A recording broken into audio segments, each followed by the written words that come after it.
He swore he would destroy any man who even glanced in my direction. For years, I lived trapped under his thumb, terrified of his wealth and violent temper. He genuinely believed I would stay scared forever. But he never factored in the night he crashed my family dinner to threaten me, setting off a chain of events that led him straight to my 6'5" MMA champion boyfriend.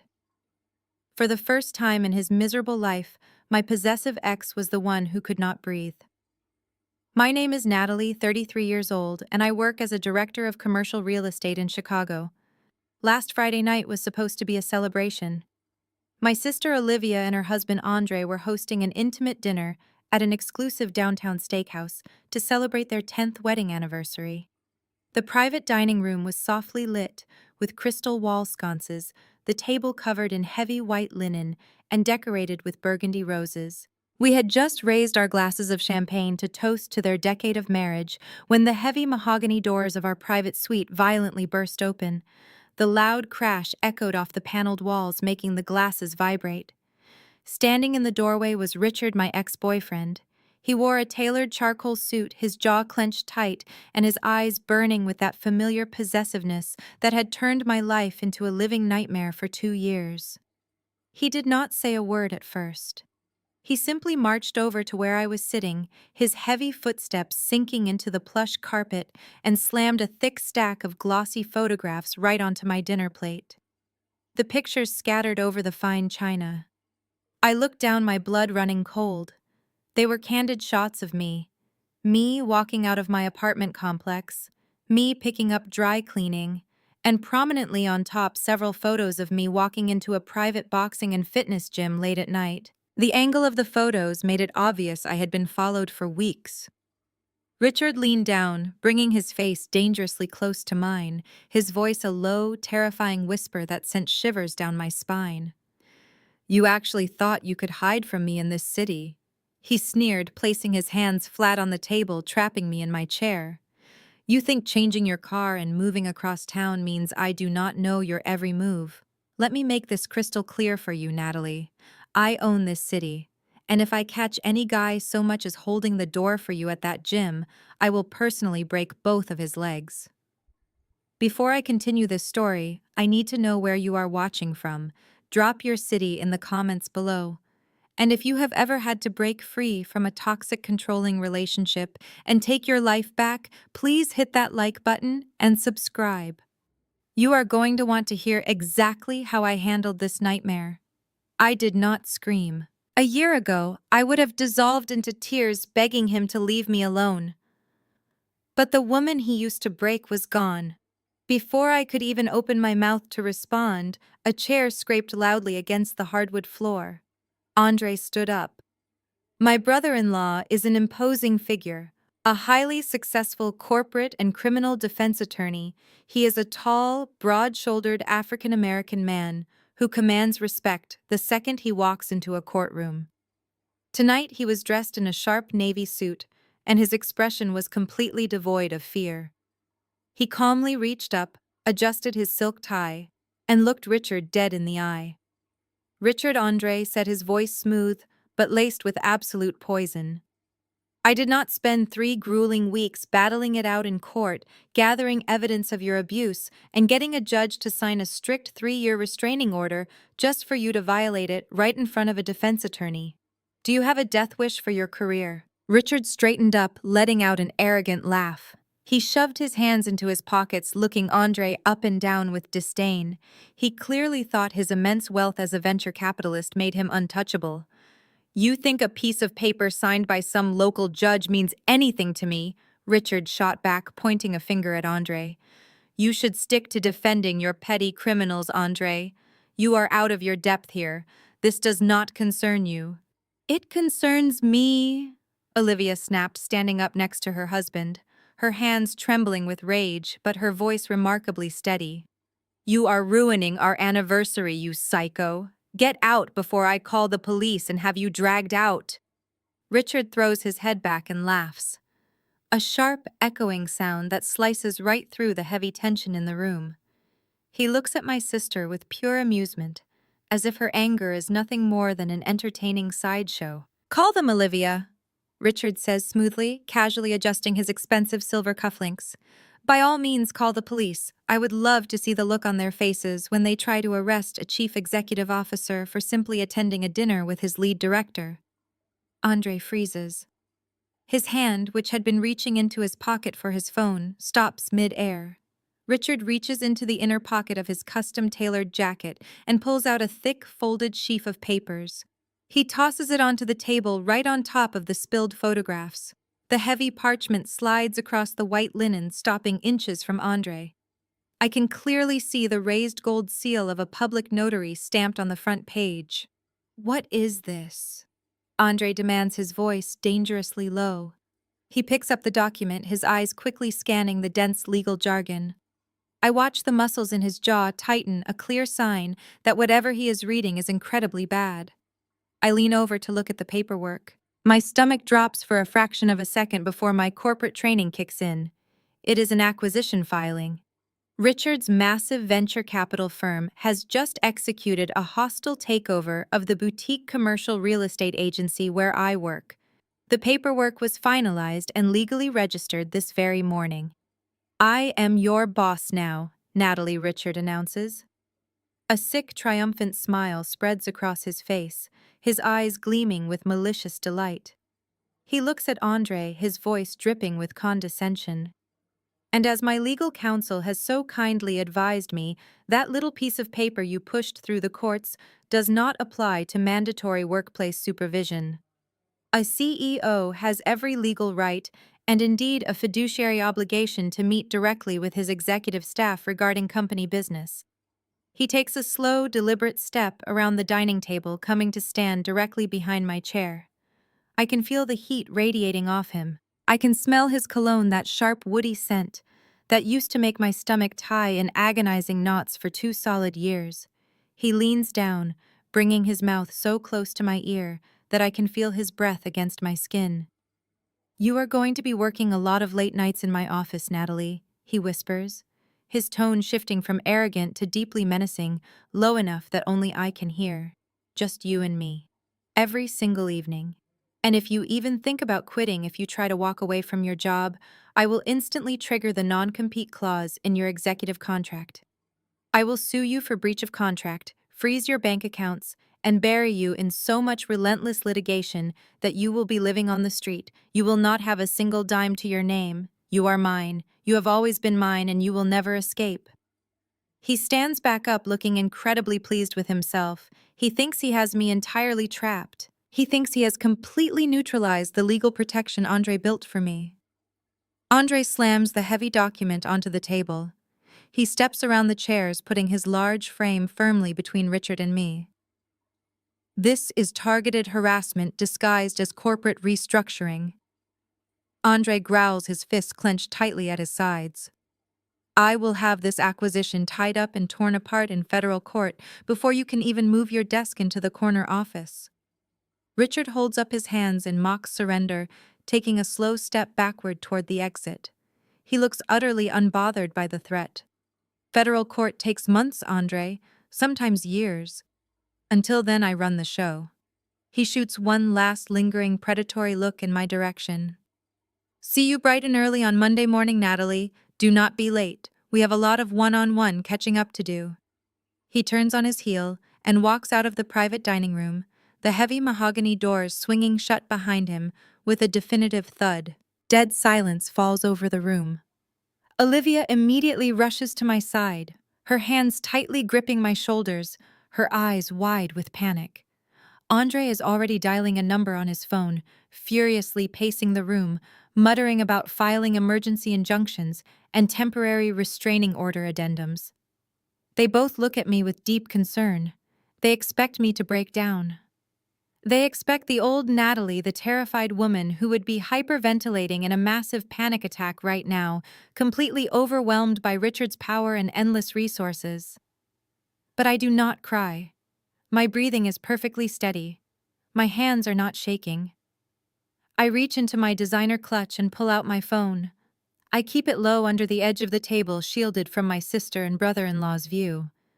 I open a highly secure encrypted messaging app that leaves no digital footprint. I select a single contact saved only under the name Project Alpha. My thumbs move quickly and decisively over the screen, typing out a short message. Phase 1 triggered. He took the bait. I hit send and watched the message encrypt and vanish. What Richard did not know, and what my family did not yet realize, was that I had been anticipating this exact move for 6 weeks. When you are dealing with a wealthy narcissist, you cannot just run and hide. You have to build a trap large enough to hold their massive ego and let them walk right into it, completely convinced they are the ones pulling the strings. Richard thought he was the hunter cornering his prey. He had no idea he was stepping into an arena with a titan. The weekend passed in a blur of calculated preparation. When I stepped off the elevator onto the executive floor of my firm on Monday morning, the entire atmosphere of the office had already shifted. The usual energetic hum of brokers closing deals and assistants rushing between desks was completely gone. In its place was a suffocating, heavy silence. The staff members were glued to their computer screens, too afraid to even look up. Richard had wasted absolutely no time. He had already claimed the massive glass-walled corner office, leaving the door wide open so his intimidating presence could bleed out into the rest of the floor. At exactly 9 o'clock, a loud notification pinged on every computer in the office. It was an urgent summons from our new chief executive officer for an all-staff meeting in the main boardroom. I picked up my notepad, smoothed down my tailored skirt, and walked into the room with my head held high. My colleagues shot me sympathetic, terrified glances as I took my usual seat near the head of the table. A moment later, Richard strolled into the room. He did not sit down. He paced behind the leather chairs like a warden inspecting a prison, looking incredibly smug. He started the meeting with a generic, arrogant speech about trimming the fat and maximizing corporate synergy. But everyone in that room knew exactly why we were there. This was an execution, and I was the one on the chopping block. Richard stopped pacing and stood directly across from me, placing his hands flat on the polished mahogany table. He looked around the room, his eyes gleaming with malicious intent. "Let us talk about the upcoming $50 million Skyline Tower launch," Richard announced, his voice booming in the quiet room. "This is currently our most lucrative commercial high-rise project. And looking over the files this morning, I am deeply disturbed by the sheer lack of aggressive strategy. Therefore, I am immediately restructuring the leadership on this account. Natalie is stepping down as the lead director, effective right now." A collective gasp echoed around the boardroom. Several senior brokers shifted uncomfortably in their seats. I had spent 18 grueling months cultivating that specific deal. I had flown across the country, wined and dined the investors, and personally designed the financial modeling that won us the bid. To strip me of it was professional sabotage of the highest order. Richard turned toward a young, terrified-looking man sitting at the far end of the table. "Jason," Richard said smoothly. Jason was a 23-year-old junior intern who had been with the company for exactly 3 weeks. "Jason, I am handing the Skyline Tower account over to you. I want a fresh, masculine perspective on this launch." Jason looked like he was about to pass out. He stammered, his face turning pale, trying to explain that he did not even have a real estate license yet. Richard simply waved his hand, cutting the poor kid off. "You will do fine, Jason." As for Natalie, Richard continued, his eyes locking onto mine with a sickeningly sweet smile. "She is going to be taking a step back from client relations. In fact, she is going to be my new executive personal assistant. She will be handling my schedule, organizing my files, and managing my immediate needs." The humiliation hung in the air, thick and suffocating. Taking a high-level director and publicly demoting her to a personal assistant in front of her peers was a calculated move designed to break my spirit entirely. Richard waited for me to snap. He wanted me to yell, to cry, to storm out of the room so he could immediately trigger the breach of contract clause and ruin my finances. When I remained perfectly silent and composed, his smile faltered for a fraction of a second. He decided to turn the knife deeper. "Go fetch me a coffee, Natalie," he ordered, his voice sharp and condescending. "Black 2 sugars, and try not to burn it." When a few of my colleagues visibly winced at the blatant disrespect, Richard let out a loud, theatrical laugh. Do not look so shocked, everyone.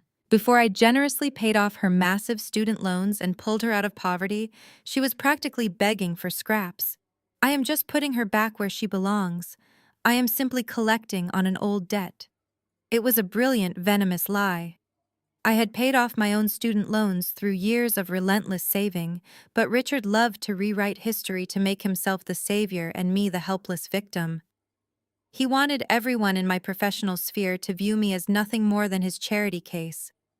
I did not defend myself. I did not raise my voice. I simply stood up from my leather chair, picked up my notepad, and looked him dead in the eyes. I gave him a polite, hollow corporate smile. "Right away, Richard," I replied evenly. I turned and walked out of the boardroom toward the employee kitchen. My heart was beating steadily in my chest. I felt no shame, only a cold, sharp focus. As I stood by the coffee machine watching the dark liquid pour into the mug, I checked my watch. It was 9:20 in the morning. Richard thought he had just successfully stripped me of my power and dignity.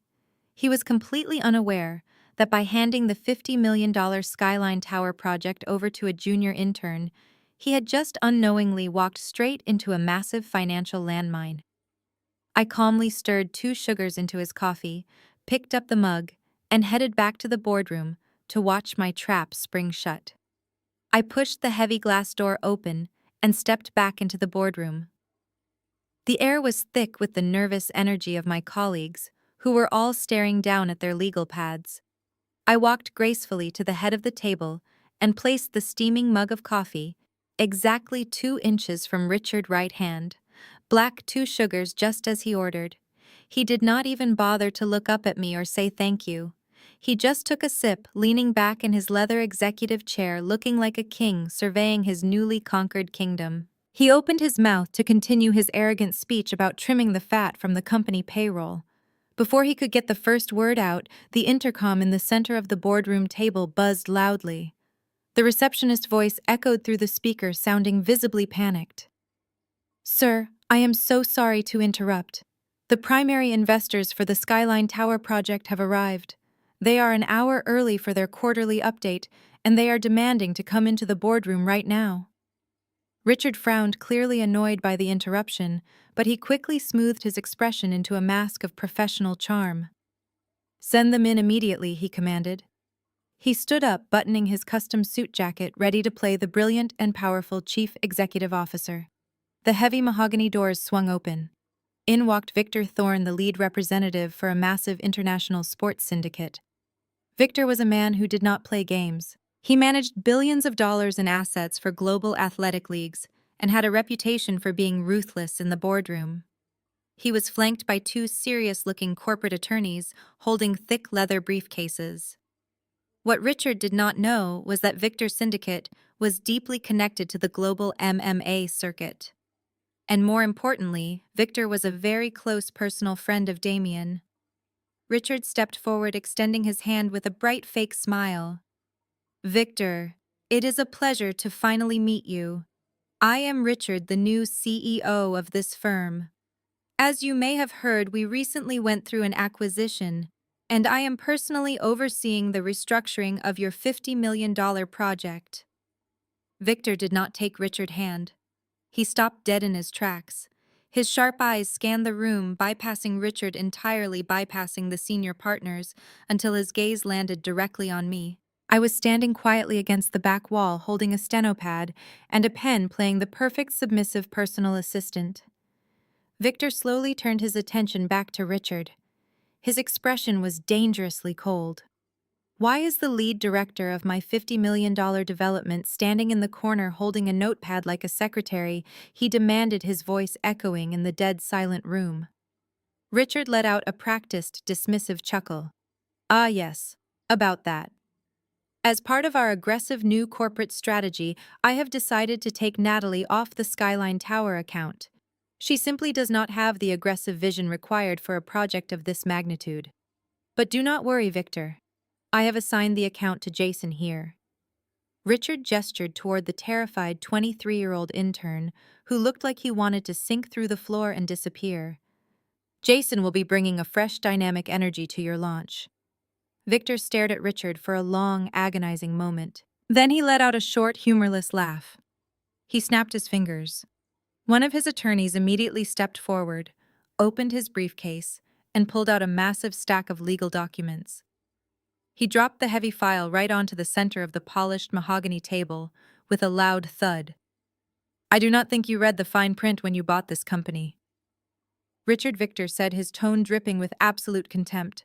"My legal team drafted that contract 3 weeks ago. Turn to page 42, section 8. Richard's smile completely vanished. He grabbed the document, his eyes darting frantically over the page. "Let me save you the trouble of reading the legal jargon." Victor continued, stepping closer to the table and leaning his weight on his hands. "That is a key man clause. It is a legally binding stipulation that ties our entire $50 million investment directly to one specific executive. We did not invest in this firm. We did not invest in your brand. We invested in her brain. We invested in Natalie." The color drained entirely from Richard's face. He looked up at Victor, his mouth opening and closing like a fish out of water. Victor did not give him a chance to speak. "The clause is very simple. If Natalie is removed from her position as lead director for any reason, the contract is immediately null and void. We pull our $50 million in funding effective today. And furthermore, because you initiated an unauthorized change in leadership without our prior consent, we will file a lawsuit against your firm for breach of contract and project destabilization. The penalty fee is $10 million. A collective gasp swept through the boardroom. Jason, the intern, actually pushed his chair back away from the table, completely terrified of the crossfire. "You cannot be serious," Richard sputtered, his composure completely shattering. "You are going to pull a $50 million high-rise over one mid-level employee. I am the CEO. I have the resources to double your projected return on investment. I do not care if you are the President of the United States." Victor fired back, his voice rising in volume. "Natalie designed the financial modeling. Natalie secured the zoning permits. Natalie is the only reason we are sitting in this room, so here is your ultimatum, Richard. You have exactly 30 seconds to reinstate her with full executive autonomy, or my lawyers are filing the $10 million lawsuit before I even reach the elevator lobby." The silence in the boardroom was deafening. Every single pair of eyes slowly turned to look at Richard. He was completely trapped. The vein in his neck was throbbing visibly. He had just orchestrated a hostile takeover to control me, only to realize that doing so had put his own massive wealth directly on the chopping block. To save his company from a devastating financial blow, he was going to have to swallow his massive ego and publicly undo his own malicious trap. Richard slowly turned his head to look at me. The pure, unadulterated hatred in his eyes was palpable. But underneath the rage, for the first time in 2 years, I saw something else. I saw genuine panic. "Take a seat, Natalie." Richard choked out the words, sounding like swallowing broken glass. "You are back on the project." I smiled politely, walked over to the head of the table, and took my leather executive chair back. "Thank you, Richard," I said smoothly. "Now, if you do not mind, Victor and I have a highly classified development meeting to conduct. Could you please close the door on your way out?" The humiliation in the boardroom did not humble Richard. It only fueled his paranoia. He was a man who needed to understand every piece on the chessboard, and Victor Thorne and his absolute refusal to negotiate proved that I was no longer a pawn. Richard knew that international sports syndicates did not just hand out $50 million key man clauses to local real estate directors out of the goodness of their hearts. Someone with serious leverage was backing me, someone who had the power to make billionaires fall in line. That afternoon, Richard made a phone call from his corner office. I watched through the glass partition as he paced back and forth, furiously gesturing with his hands. He was hiring a team of private investigators. For the next 3 weeks, a black sedan followed me everywhere. The investigators tracked my route to the grocery store, took photos of me having coffee with Olivia, and documented my late-night visits to the boxing gym. But despite their best efforts, they found absolutely nothing. They were looking for a wealthy corporate tycoon in a custom suit. They never once suspected that the man holding the leash to the sports syndicate was the massive, quiet guy wrapping my hands in the boxing ring. The lack of answers drove Richard completely insane. His need for control was a sickness, and being kept in the dark was his ultimate trigger. If his expensive investigators could not find the phantom billionaire backing me, Richard decided he would force the truth out of me himself. He just needed to isolate me. 2 days later, the trap was set. It was a Friday evening. At exactly 5 o'clock, the floor began to clear out. People were eager to start their weekend. I was packing up my briefcase when Richard walked out of his office. He was pushing a heavy metal cart loaded with dozens of thick, dusty archive boxes. He wheeled the cart directly to my desk and dropped the first 3 boxes onto my keyboard with a loud thud. "We have a problem, Natalie," he announced, his voice carrying clearly across the half-empty floor. To ensure the remaining employees heard him, the compliance department just flagged a massive discrepancy in the commercial zoning permits from the last 3 years. Every single file needs to be manually audited and cross-referenced by Monday morning. Since you are the lead director, this falls on your shoulders. I looked at the mountain of paperwork. It was easily a 40-hour job. "I will come in first thing tomorrow morning and work through the weekend," I replied calmly, reaching for my coat. Richard shook his head, a dark, predatory smile creeping onto his face. "No, you will not. These are confidential documents. They cannot be left unattended over the weekend. You are going to stay right here and finish the audit tonight. I do not care if it takes you until dawn." He turned to the few remaining staff members who were hovering near the elevators. "Everyone else go home," he ordered. "Have a great weekend." Within 10 minutes, the entire floor was completely deserted. The overhead fluorescent lights automatically dimmed, leaving only the small desk lamps casting long, eerie shadows across the rows of cubicles. I sat in the silence, methodically opening the first box and organizing the files. I knew exactly what he was doing. This had nothing to do with zoning permits and everything to do with breaking my psychological boundaries. Hours ticked by. The city outside grew dark. At exactly midnight, a heavy metallic clank echoed through the empty office. It was the sound of the main security doors locking down. My heart briefly skipped a beat. Richard had just manually engaged the overnight lockdown protocol from his office computer. We were completely sealed inside the building. A moment later, I heard his heavy footsteps slowly approaching my desk. He did not say a word at first. He just stood behind my chair, his presence a suffocating weight in the quiet room. Then he reached down and slammed my open file folder shut. I spun my chair around to face him. He placed one hand on my desk and the other on the back of my chair, effectively caging me in. The charming CEO mask was completely gone. In its place was the monster I had spent 2 years running from. "Who is it, Natalie?"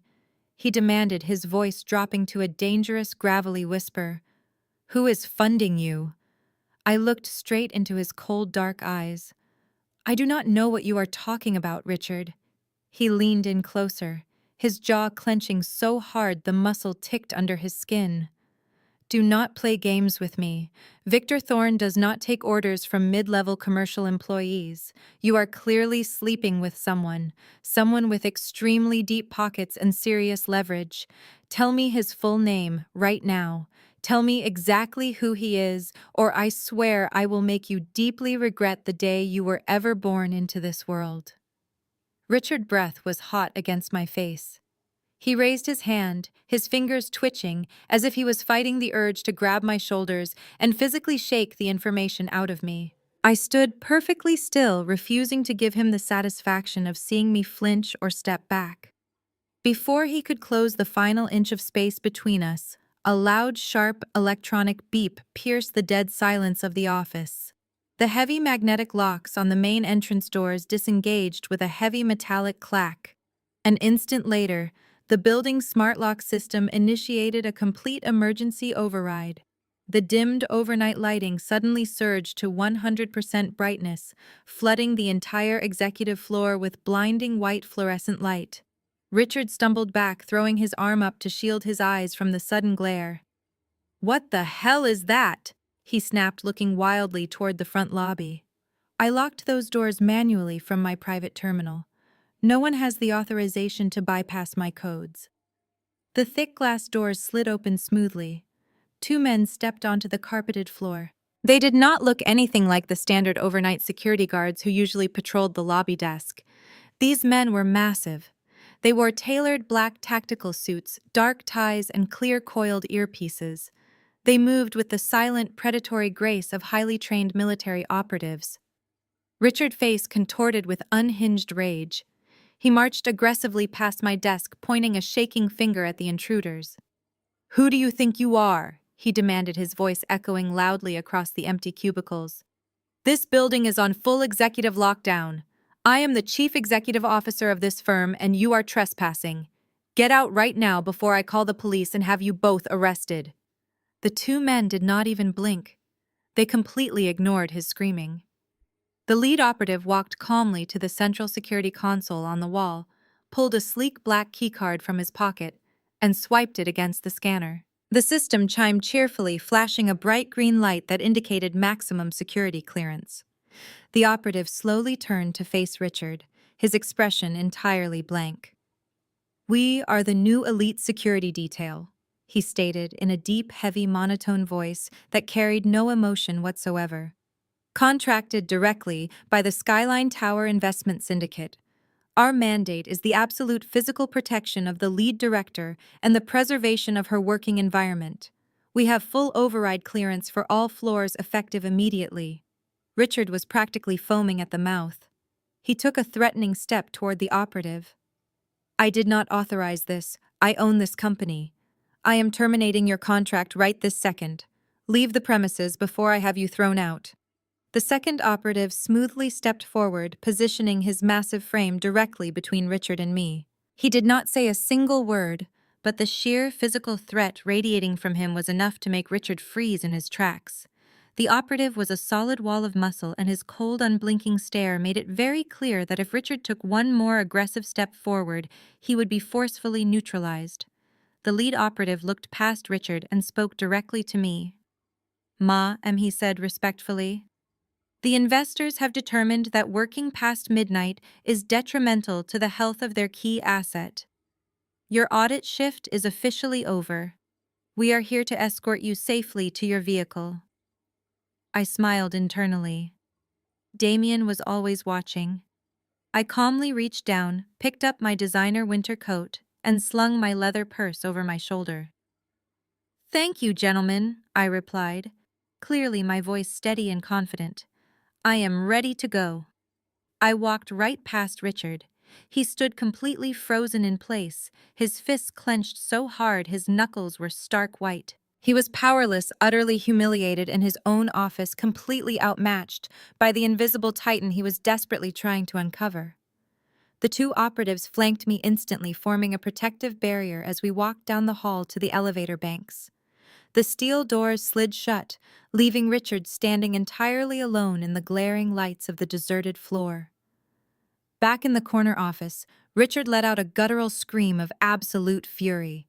He kicked a heavy metal trash can, sending it crashing violently into a glass partition. He stormed back to his desk, grabbing his custom-tailored suit jacket from the back of his leather chair. He was ready to leave, ready to tear the city apart to find out who had the power to humiliate him like this.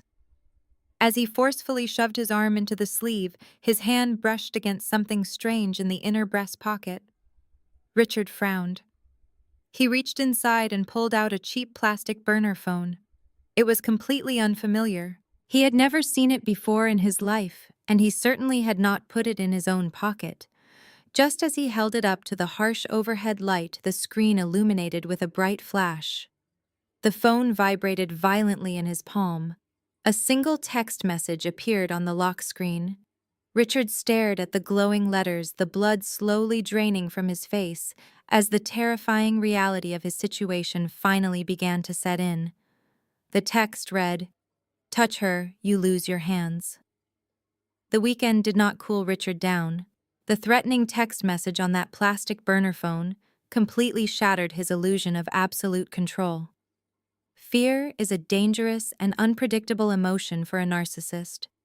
When a man who is used to playing God suddenly realizes he is not the smartest or the strongest person in the room, that fear quickly metastasizes into an obsessive, blinding rage. If he could not physically intimidate me without losing his hands, he decided to destroy me the only other way he knew how. He would use his immense corporate power to strip away my reputation and my freedom. He decided to frame me for a federal crime. On Wednesday morning, the firm was scheduled to host our quarterly company luncheon. It was a mandatory catered event where over 100 employees gathered in the main glass atrium to celebrate the recent quarterly acquisitions.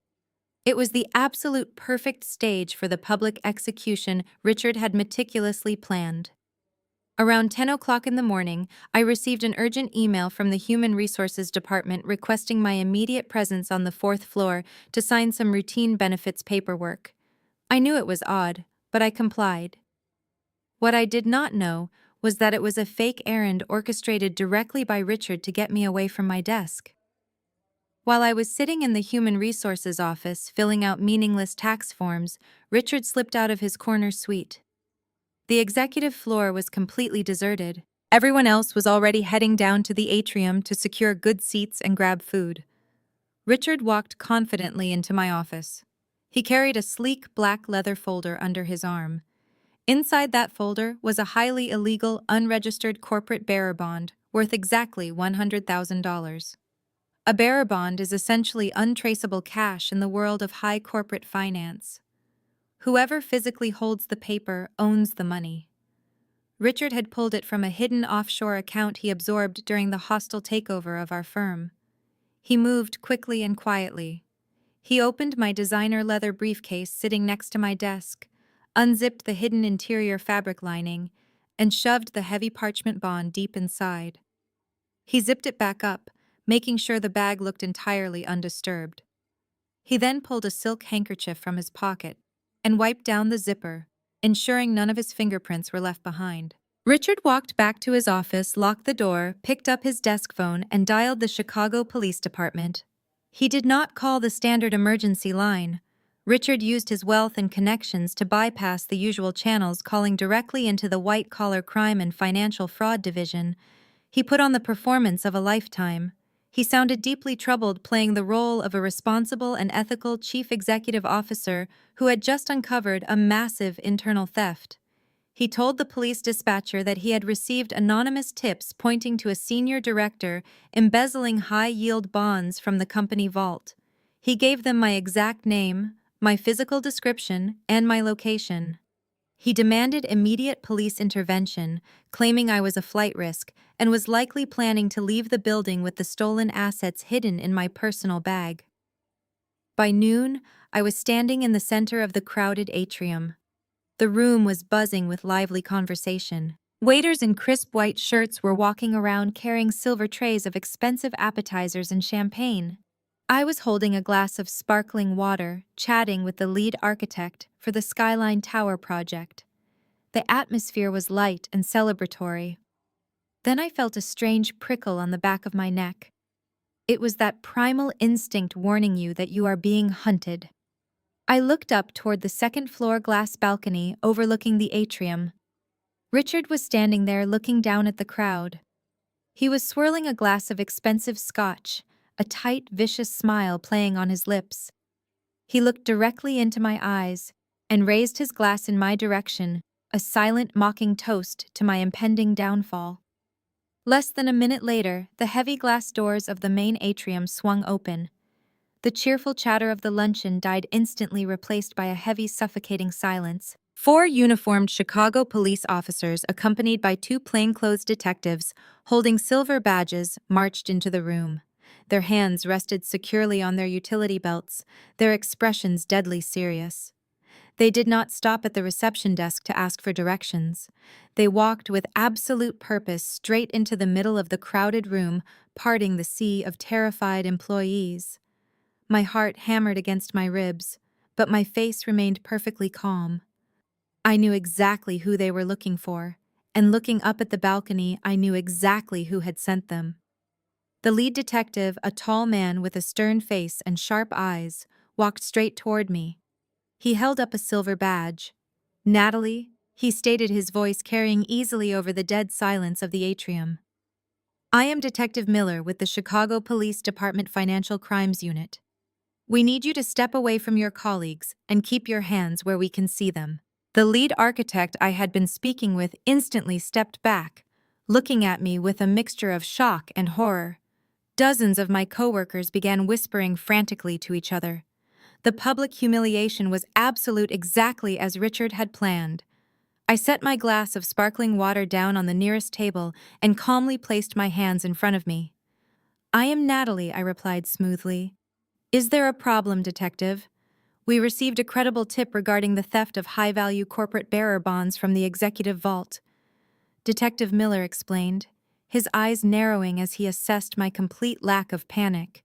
"We have reason to believe the stolen assets are currently on your person or within your immediate belongings." Before I could answer, Richard came rushing down the grand staircase from the second-floor balcony. He was practically out of breath, playing the role of the deeply concerned and benevolent CEO to absolute perfection. "Wait, officers, please wait," he called out, pushing his way through the crowd of stunned employees. "Let us not escalate this unnecessarily." Richard stepped between me and the detectives, holding his hands up in a placating gesture. "Look, Natalie has been under an immense amount of stress lately," he said, his voice dripping with fake sympathy, so loud the entire room could hear. "The recent corporate acquisition has been very hard on her. She has not been thinking clearly. I am the CEO of this firm, and frankly, I do not want to see a woman I once cared deeply about ruin her life over a momentary lapse in judgment." He turned to look at me, his eyes full of malicious glee masked as concern. "Just give the bond back, Natalie," he urged softly, playing the magnanimous savior. "Tell the officers it was a mistake. If you just come home with me right now, I will personally see to it that you get the psychological help you so clearly need. I will tell the police I decline to press charges, and we can handle this internally. It was a brilliantly evil trap. He was offering me a way out of going to jail, but the price was my total surrender. He wanted me to publicly admit to a crime I did not commit, establishing a record of theft and mental instability, and then walk out of the building completely under his control. If I agreed, he owned me forever." I looked at him, feeling a wave of pure disgust. "I am not going anywhere with you, Richard," I said clearly, my voice ringing out across the silent atrium. "And I certainly do not need your psychological help." Richard sighed heavily, shaking his head as if he was deeply disappointed. He turned back to the detectives, throwing his hands up in defeat. "I tried, officers. I really did. But if she refuses to cooperate, I suppose you have to do your job." Detective Miller nodded grimly. "Ma'am, we are going to need to search your belongings. Is that your briefcase over by the table?" I looked at my designer leather bag sitting exactly where I had left it before I went upstairs to Human Resources. "Yes, that is my bag," I confirmed calmly. "Go ahead and search it. I have absolutely nothing to hide." One of the uniformed officers walked over, picked up the briefcase and placed it on the catering table, pushing aside a tray of appetizers. He unlatched the heavy brass buckles and opened the top flap. He began meticulously pulling out my files, my laptop, and my makeup bag. Richard stood a few feet away, watching with barely concealed excitement. He was waiting for the exact moment the police pulled out the illegal bond and slapped the cold metal handcuffs around my wrists. The officer ran his hands along the inside of the bag. He paused, his fingers catching on the hidden interior zipper. He pulled the zipper down and reached his hand deep into the fabric lining. He pulled out a sleek black leather folder. Richard's eyes practically lit up. He took a small step forward, ready to deliver his final crushing blow of fake sympathy. The officer opened the folder. Inside lay the crisp, heavy parchment of the unregistered corporate bearer bond, clearly stamped with the $100,000 denomination. A collective gasp echoed through the crowd of employees. My career, my reputation, and my freedom were dangling by a thread. Detective Miller looked at the bond, then looked up at me, his expression hardening. Turn around and put your hands behind your back, Natalie, he ordered sharply. You are under arrest for grand larceny and corporate embezzlement. Richard smiled. He had won. Or so he thought. Just as the officer reached for his handcuffs, the heavy glass doors of the atrium swung open for a second time, and Andre walked in. Stop exactly what you are doing, the voice boomed across the silent atrium, echoing off the high glass ceilings. Everyone turned to look. Andre was striding across the marble floor dressed in a sharp charcoal suit, carrying a thick manila folder under his arm. He moved with the undeniable authority of a man who owned every courtroom he ever walked into. Detective Miller frowned, keeping one hand hovering near his utility belt. And who are you, sir? This is an active crime scene. I am Andre, senior partner at Vance and Associates, and I am the primary legal counsel for Natalie, he stated clearly, stepping right between me and the arresting officers. And if you put those handcuffs on my client, detective, I will personally see to it that the city of Chicago pays out a wrongful arrest settlement so large it will bankrupt your precinct. Richard let out a harsh, patronizing laugh. He stepped forward, trying to regain control of the room. Officers, do not listen to this man.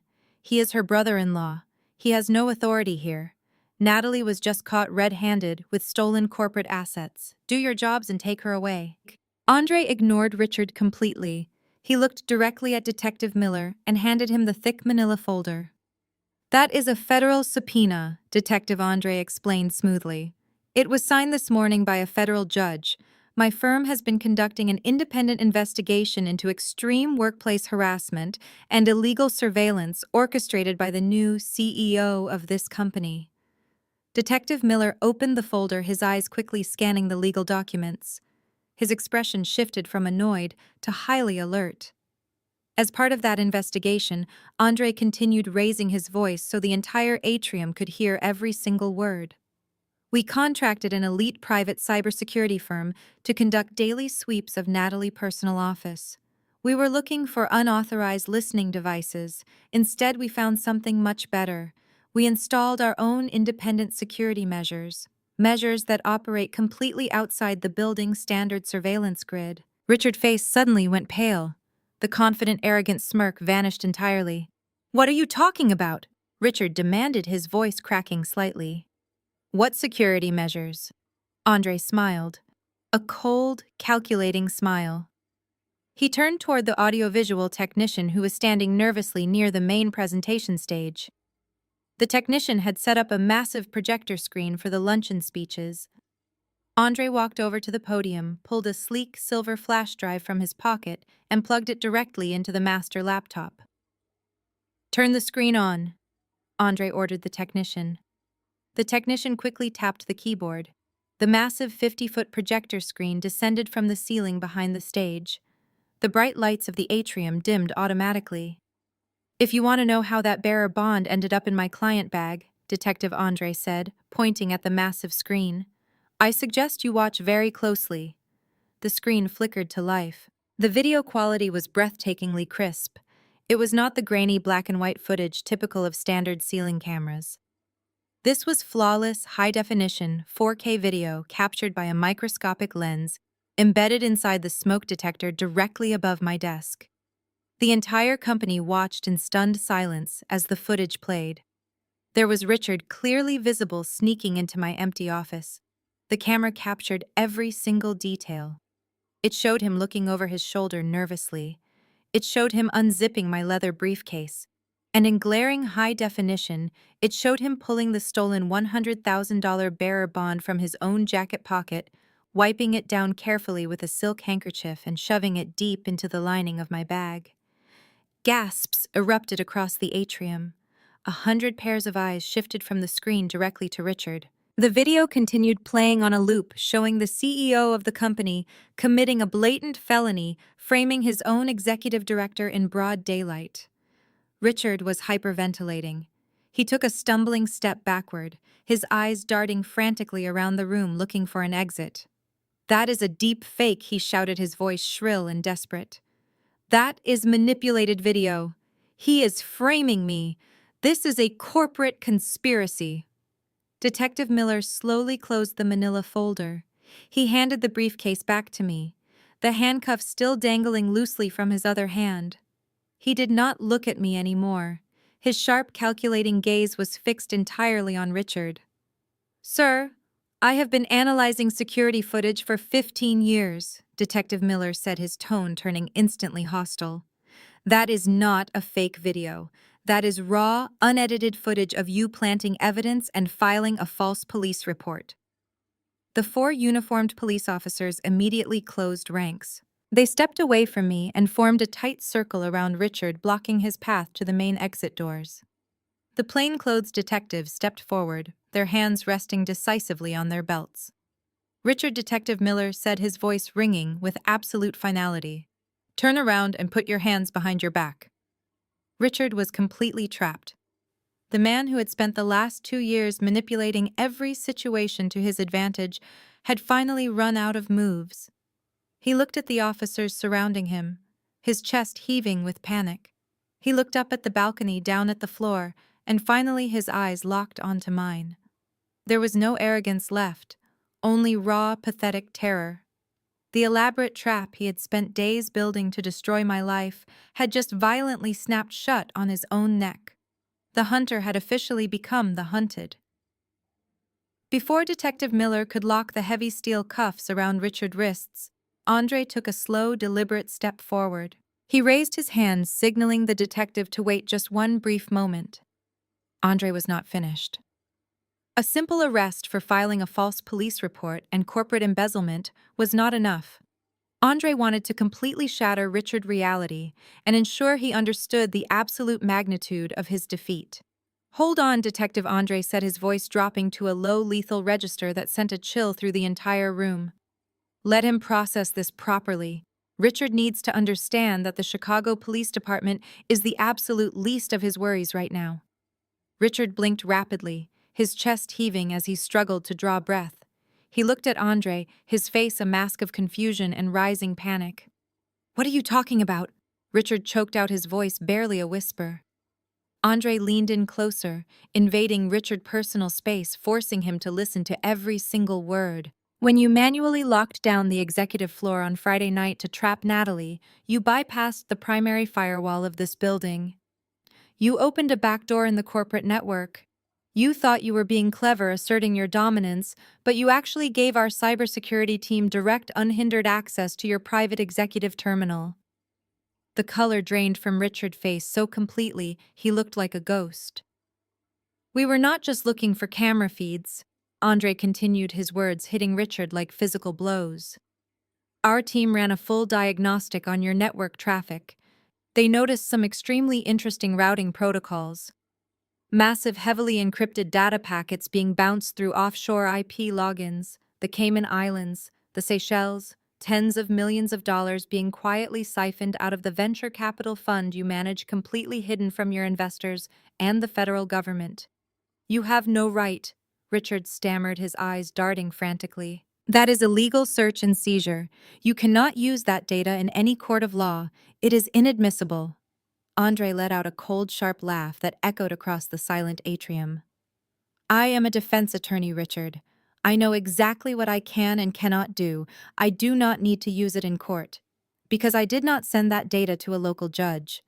I sent the entire encrypted packet directly to the Criminal Investigation Division of the Internal Revenue Service at exactly 8:00 this morning." A collective murmur rippled through the surrounding police officers. Even Detective Miller raised an eyebrow, stepping back slightly. Everyone in that room knew the Internal Revenue Service did not play games. When the federal government came for your money, they did not care about your expensive lawyers. They froze everything first and asked questions later. "They are freezing your personal assets as we speak," Andre stated smoothly, stepping back and straightening his perfectly tailored suit jacket. "They are seizing your offshore accounts. They are auditing every single company you have ever acquired. You are not just going to lose your job today. You are going to lose every single dime you have ever stolen, and you are going to spend the next 20 years in a federal penitentiary for massive tax evasion and wire fraud." Richard's legs practically gave out. One of the uniformed officers had to grab his arm to keep him from collapsing onto the polished marble floor.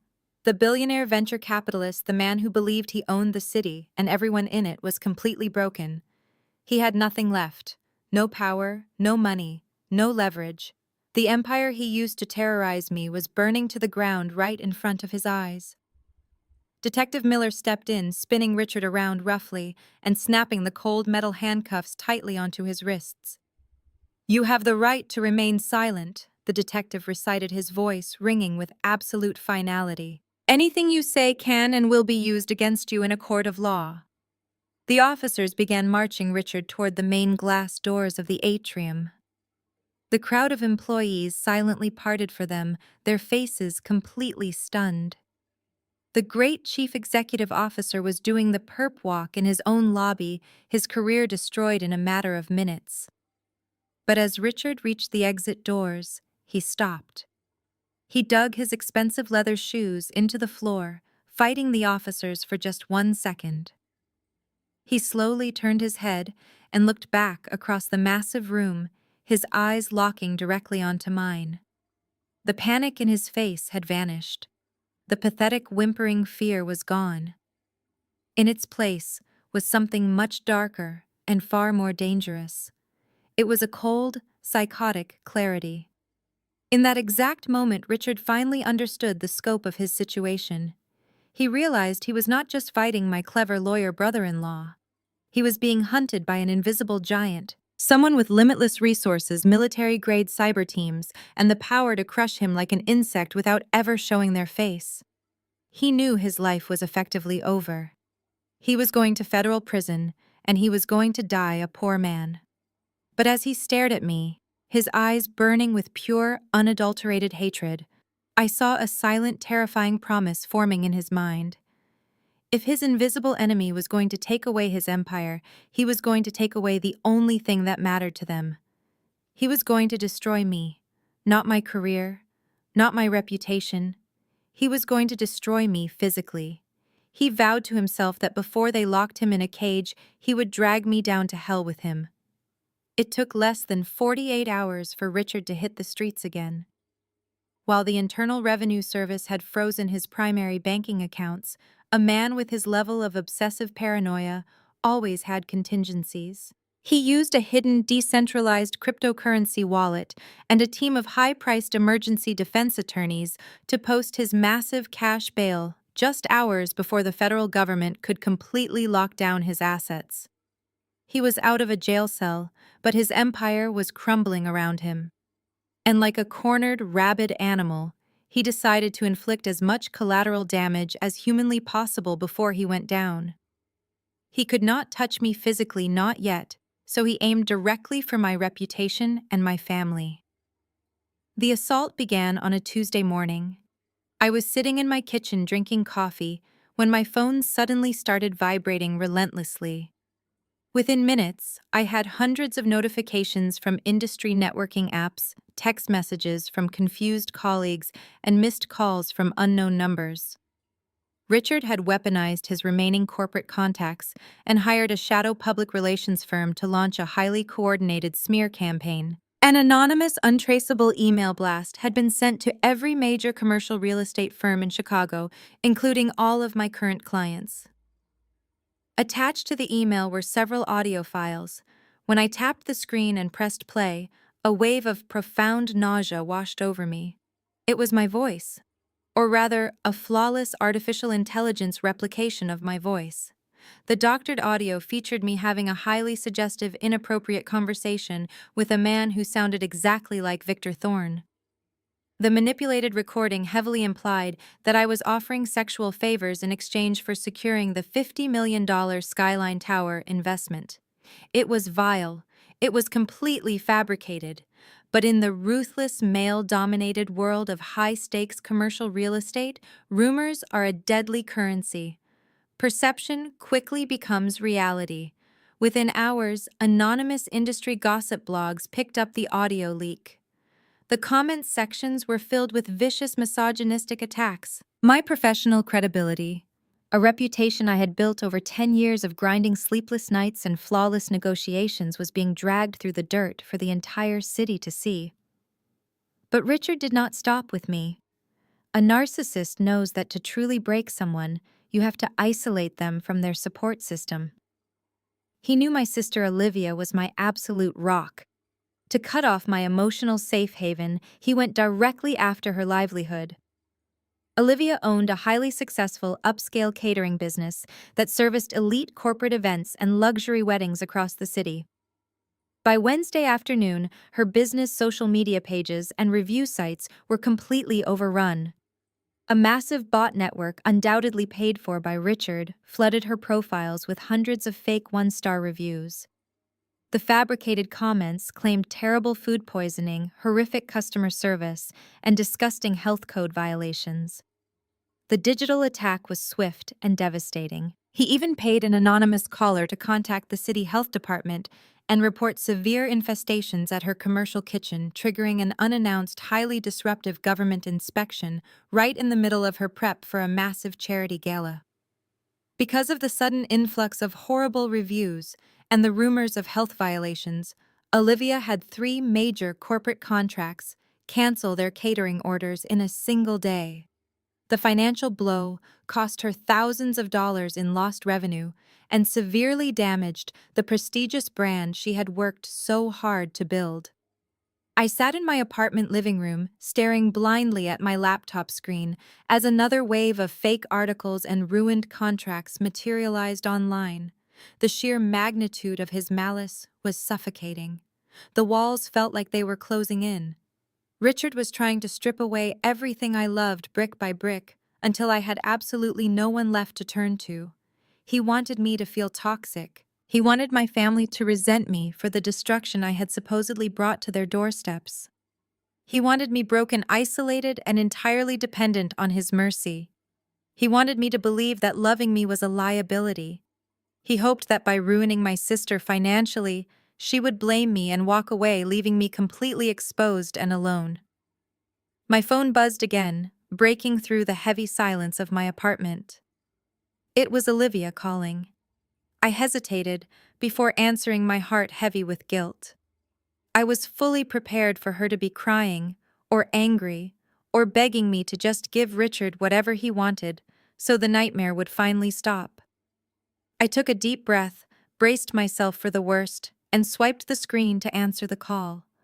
I swiped the screen and held the phone to my ear, bracing myself for the sound of my sister crying. Olivia. I am so sorry. I started immediately, the words tumbling out of my mouth in a desperate rush. I will fix this. I promise you I will fix this. There was no crying on the other end of the line. Instead, Olivia's voice was calm and unnervingly cold.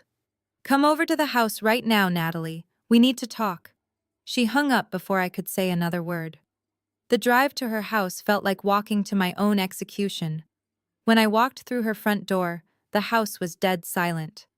Olivia was sitting at the massive kitchen island.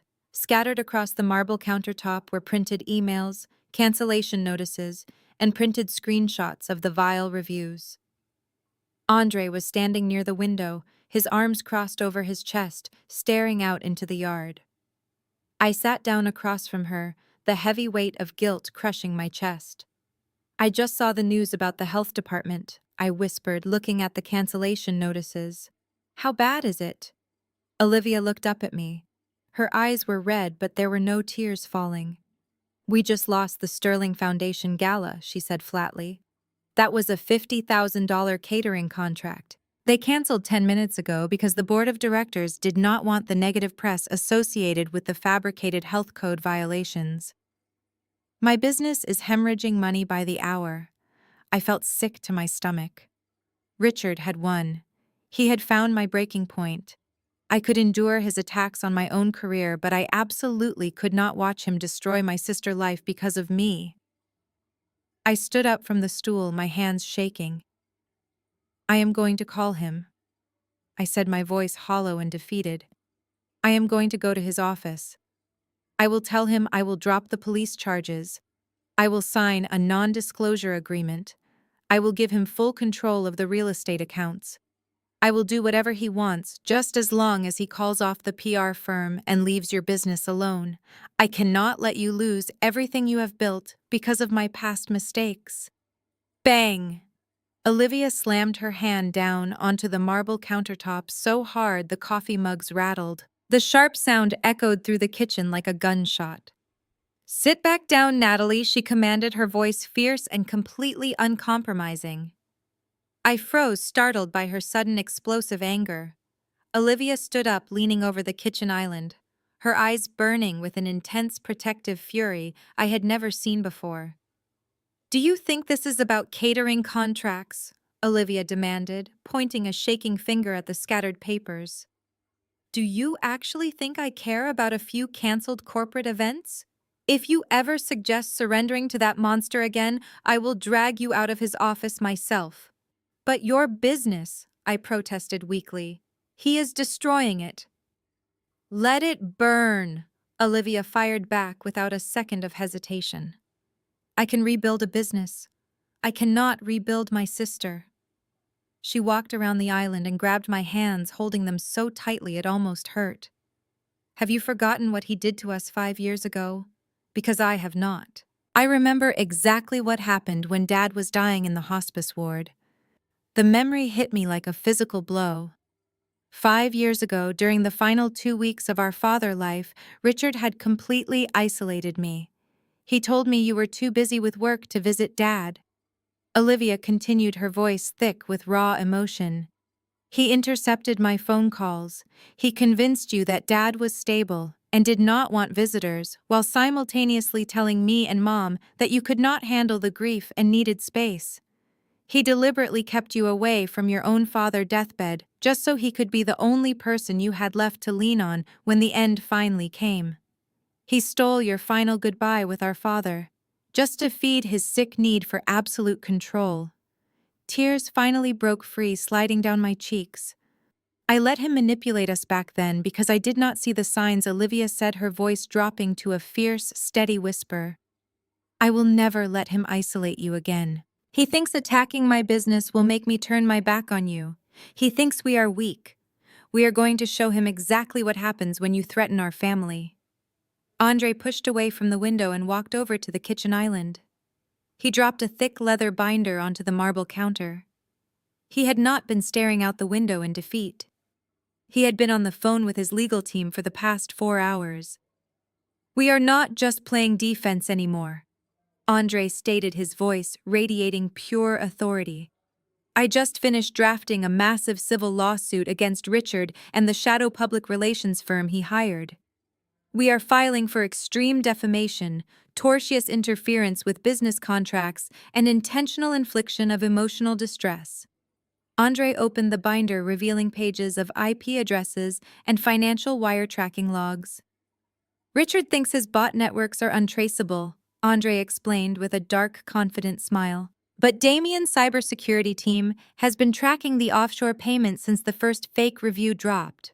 We have the exact routing numbers linking Richard's personal cryptocurrency wallet to the PR firm orchestrating this smear campaign. We are going to take everything he has left," Olivia said, standing shoulder to shoulder with her husband. I looked at my sister and my brother-in-law. The suffocating guilt vanished completely, replaced by a surging wave of adrenaline and profound gratitude. Richard wanted to break me by attacking my family. Instead, he had just forged us into an unbreakable, united front. He had completely miscalculated. But as Andre finalized the massive lawsuit that would officially ruin Richard's remaining reputation, none of us realized that Richard had already come to the exact same conclusion. He knew lawsuits took months to process. He knew his financial resources were rapidly draining. He was out of legal options, out of money, and completely out of time. He was no longer trying to win a corporate war. He was preparing to launch a violent physical strike. Richard sat in the dimly lit living room of his luxury penthouse. The massive floor-to-ceiling windows offered a sweeping view of the Chicago skyline, but he was not looking at the view. He was staring at the blinking cursor on his encrypted laptop. His primary bank accounts were officially locked. The offshore routing numbers he had relied on for years were flagging as seized by federal authorities. His high-priced defense attorneys were demanding massive retainer fees he could no longer easily liquidate. He was bleeding out financially, and Andre's civil lawsuit was going to be the final nail in his coffin. He knew the legal system inside and out. Lawsuits, even slam-dunk cases like the one Andre was building, took months to litigate. The federal investigation by the Internal Revenue Service would take even longer to formally indict him. But Richard did not have months. He needed leverage right now. He needed a way to force my hand before the walls completely caved in on him. He needed his golden ticket back. He needed the Skyline Tower project. The $50 million deal with Victor Thorne was scheduled to be finalized and publicly signed at the end of the week. The signing was not happening in a boring corporate boardroom. It was the centerpiece of the annual Chicago Architectural Heritage Charity Gala. It was a massive, high-profile event attended by the wealthiest investors and socialites in the city. I was going to be the guest of honor, cementing my status as one of the top commercial real estate directors in the country. Richard realized that if he could just get me on camera physically signing a legally binding transfer of the Keyman clause back over to his holding company, he could use that document to immediately extract millions in collateral loans from shady private lenders. He could secure the untraceable cash he desperately needed to flee the country before the federal government took his passport. But he knew I would never sign that document willingly. He was going to have to force me. He closed his laptop and walked over to the heavy steel safe hidden behind a painting in his home office. He spun the dial, pulled the heavy door open, and pulled out a thick canvas duffel bag. Inside was $200,000 in unmarked, non-sequential $100 bills. It was his absolute last resort emergency fund. He threw the bag onto his mahogany desk and picked up a disposable burner phone. Richard made a single phone call to a contact he had acquired years ago during a highly illegal zoning dispute. Within 2 hours, 4 men arrived at his penthouse. They did not wear tailored suits. They did not carry corporate badges.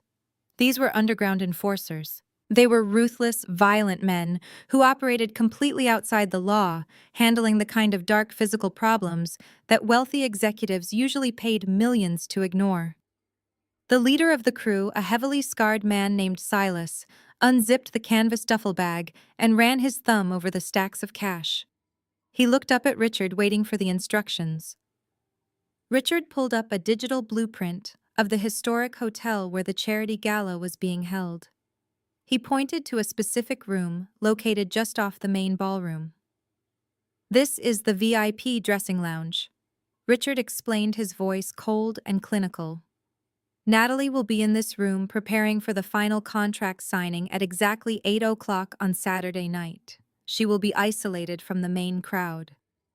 Silas studied the blueprint, noting the security checkpoints and the service elevators. "What is the objective?" he asked, his voice rough like gravel. "I need her extracted from that room without causing a public panic," Richard instructed. "You will bypass the standard hotel security, infiltrate the VIP corridor, and secure the room. I will be waiting inside the service stairwell. Once you have her cornered, you will let me in. If she screams, you silence her. If she fights you, break whatever you need to break to make her compliant, but you keep her right hand intact. I need her to hold a pen, and I need her to read a scripted statement on video transferring her corporate rights directly to me." Silas nodded slowly, pocketing a thick stack of the $100 bills. "And what if she brought her own security?" Richard waved his hand dismissively. "She has a couple of overpaid corporate bodyguards and a lawyer for a brother-in-law. They are used to dealing with white-collar threats. They are not prepared for actual street-level violence. You overwhelm them, you secure the target, and you get me that signature. Once the video is recorded, you take her down the service elevator and put her in the trunk of my car." The plan was set. Richard had completely abandoned his corporate persona. He had crossed the line from a manipulative narcissist to a violent, desperate criminal. He believed he was unleashing a force I could not possibly comprehend or defend against. He thought he was sending monsters to drag me into the dark. He had absolutely no idea that by targeting that specific VIP room, he was sending his hired thugs straight into the jaws of an apex predator. He had no idea that Damien would be waiting in the shadows. Saturday night arrived with a sharp chill in the Chicago air, But inside the Grand Heritage Hotel, the atmosphere was nothing short of electric. The annual Architectural Heritage Charity Gala was the crown jewel of the City High Society calendar. The massive grand ballroom was a breathtaking spectacle of gilded arches, towering crystal chandeliers, and elaborate floral centerpieces cascading down from the ceiling. A live string quartet played softly over the low, sophisticated hum of hundreds of wealthy investors, socialites, and politicians mingling in their finest formal wear. Waiters in pristine white tuxedos drifted through the crowd carrying silver trays lined with crystal flutes of vintage champagne. I stood near the center of the room, taking a deep breath to steady my racing heart. I was wearing a custom-tailored emerald green silk gown that cascaded gracefully down to the floor, paired with delicate diamond earrings Olivia had lent me for the occasion. For the first time in my entire life, I felt truly untouchable. This was my night. The culmination of 18 months of relentless hard work, late nights, and fighting tooth and nail against Richard's attempts to destroy me.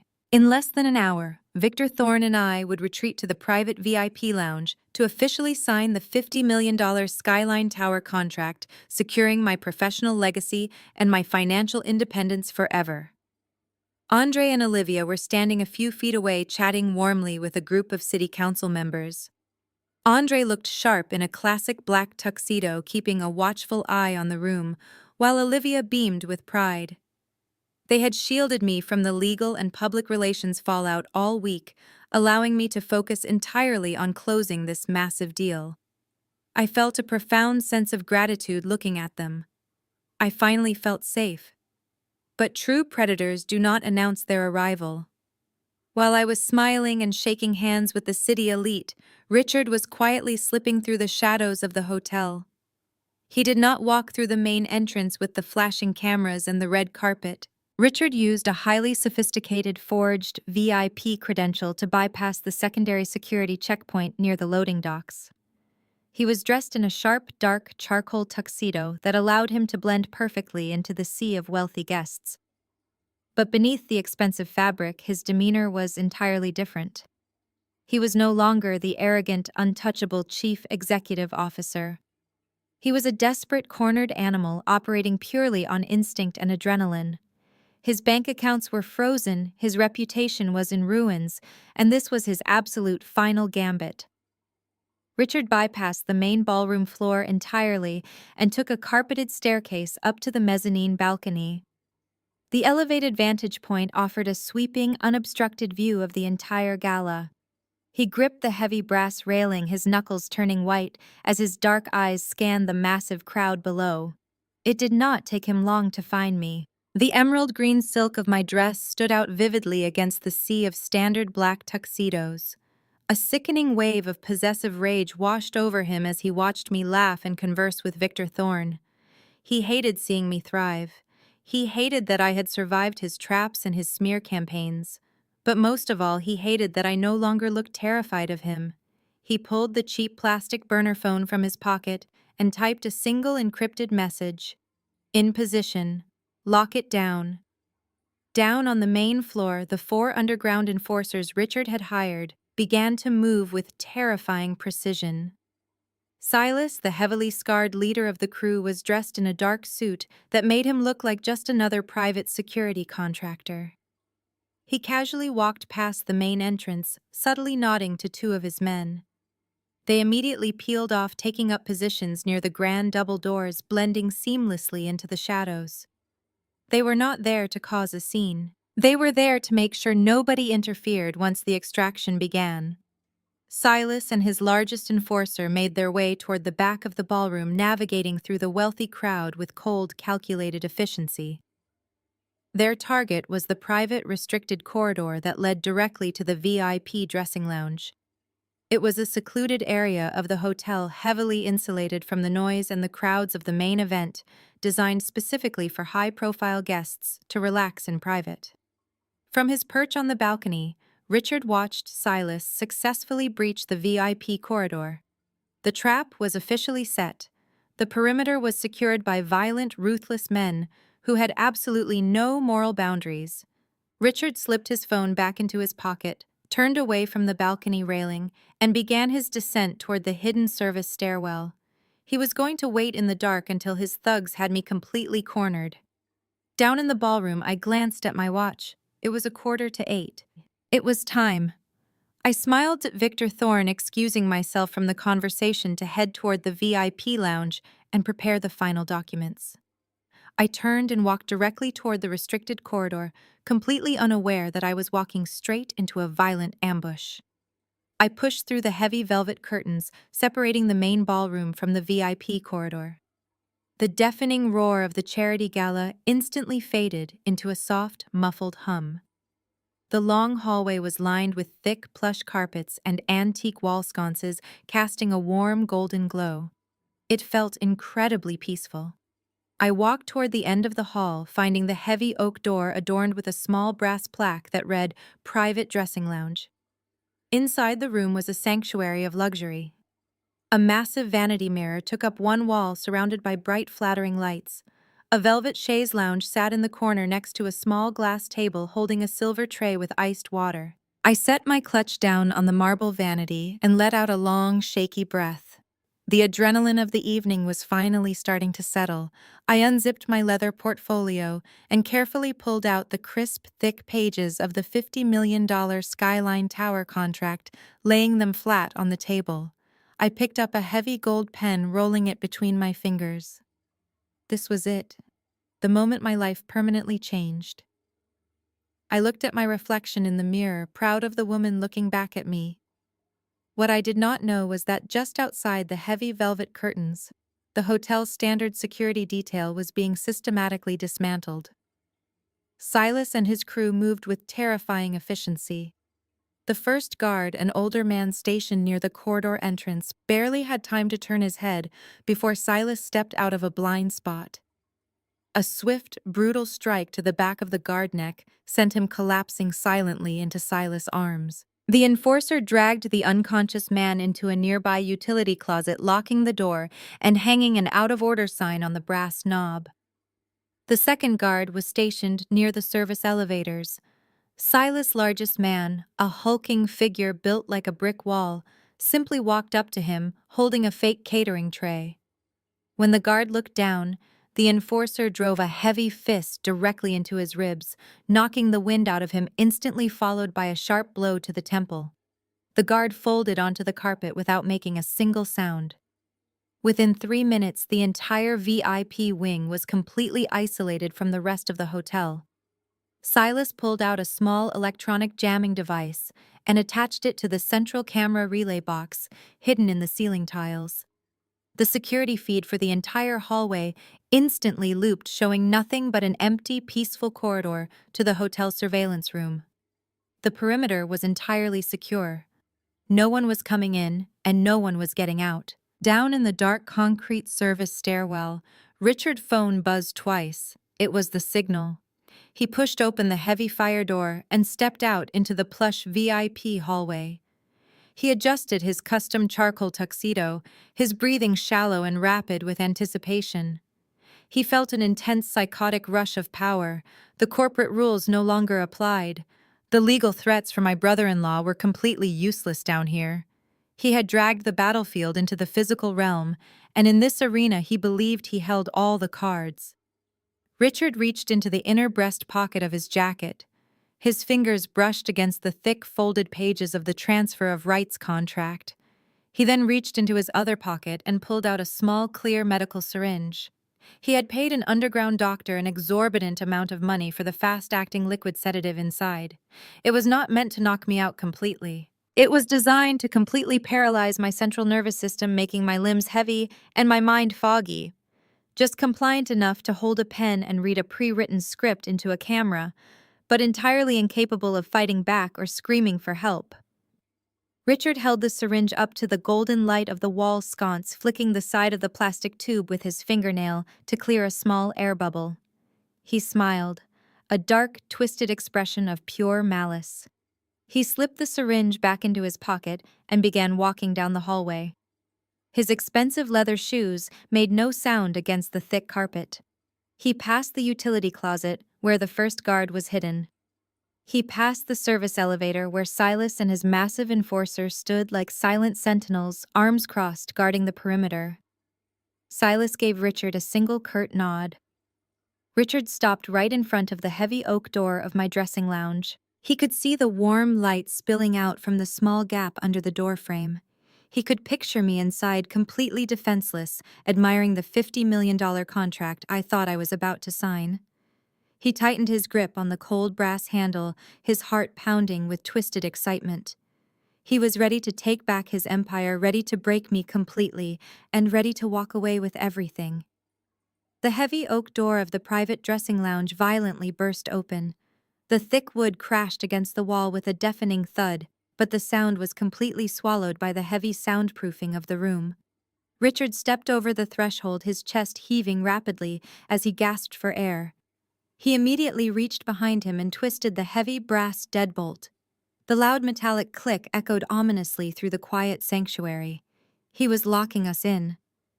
I was sitting at the marble vanity looking directly at his reflection in the brightly lit mirror. The muffled, elegant sounds of the charity gala out in the main ballroom were entirely cut off, leaving a suffocating silence in their wake. I did not jump. I did not scream. I calmly picked up a tube of deep red lipstick and carefully touched up my lower lip. I set the gold casing back down on the glass tray, the metal making a soft, delicate clinking sound against the glass. I took a slow, deep breath, smoothing the silk of my emerald green gown, and slowly turned my leather chair around to face him. I crossed my legs gracefully, resting my hands calmly in my lap. He stared at me clearly, completely thrown off by my total lack of panic. He had expected to find me cowering in a corner, hyperventilating and begging for mercy. When he saw my calm defiance, a dark, arrogant laugh bubbled up from his chest. He walked a few steps closer, spreading his arms wide as if to show he owned the entire space. "You are putting on a very brave face, Natalie," he mocked, his voice dripping with venom and false confidence. "But the theatrical performance is officially over. Your clever brother-in-law is not here to file any emergency injunctions or draft any clever lawsuits. Your expensive corporate security guards are currently lying completely unconscious in a utility closet down the hall. My men own the perimeter. We are entirely alone. There are no federal subpoenas, no hidden microphones, no secret cameras, and absolutely no one coming to save you this time." Richard reached into the inner breast pocket of his custom charcoal tuxedo. With his left hand, he pulled out a thick stack of legal documents. I instantly recognized the heavy parchment. It was the transfer of rights contract for the $50 million project. With his right hand, he pulled out a clear medical syringe filled with a strange, cloudy liquid. The harsh fluorescent lights framing the vanity mirror caught the sharp, deadly glint of the steel needle. I looked at the needle, keeping my facial expression entirely neutral, though my heart was pounding a steady, heavy rhythm against my ribs. "You look absolutely terrible, Richard," I said smoothly, leaning back in my chair and studying him like a pathetic specimen. "You are sweating profusely through your expensive suit. Your hands are visibly shaking. You broke into a high society charity gala like a common street thug just to hold a piece of paper. Is this what the great billionaire chief executive officer has been reduced to?" His jaw clenched so hard I thought his teeth might shatter. The thick blue vein in his neck pulsed visibly under his skin. "Shut your mouth right now," he snapped, taking another aggressive, threatening step forward. "You think you are so incredibly smart. You think you beat me at my own game. But you forgot one crucial detail about our history. I built you.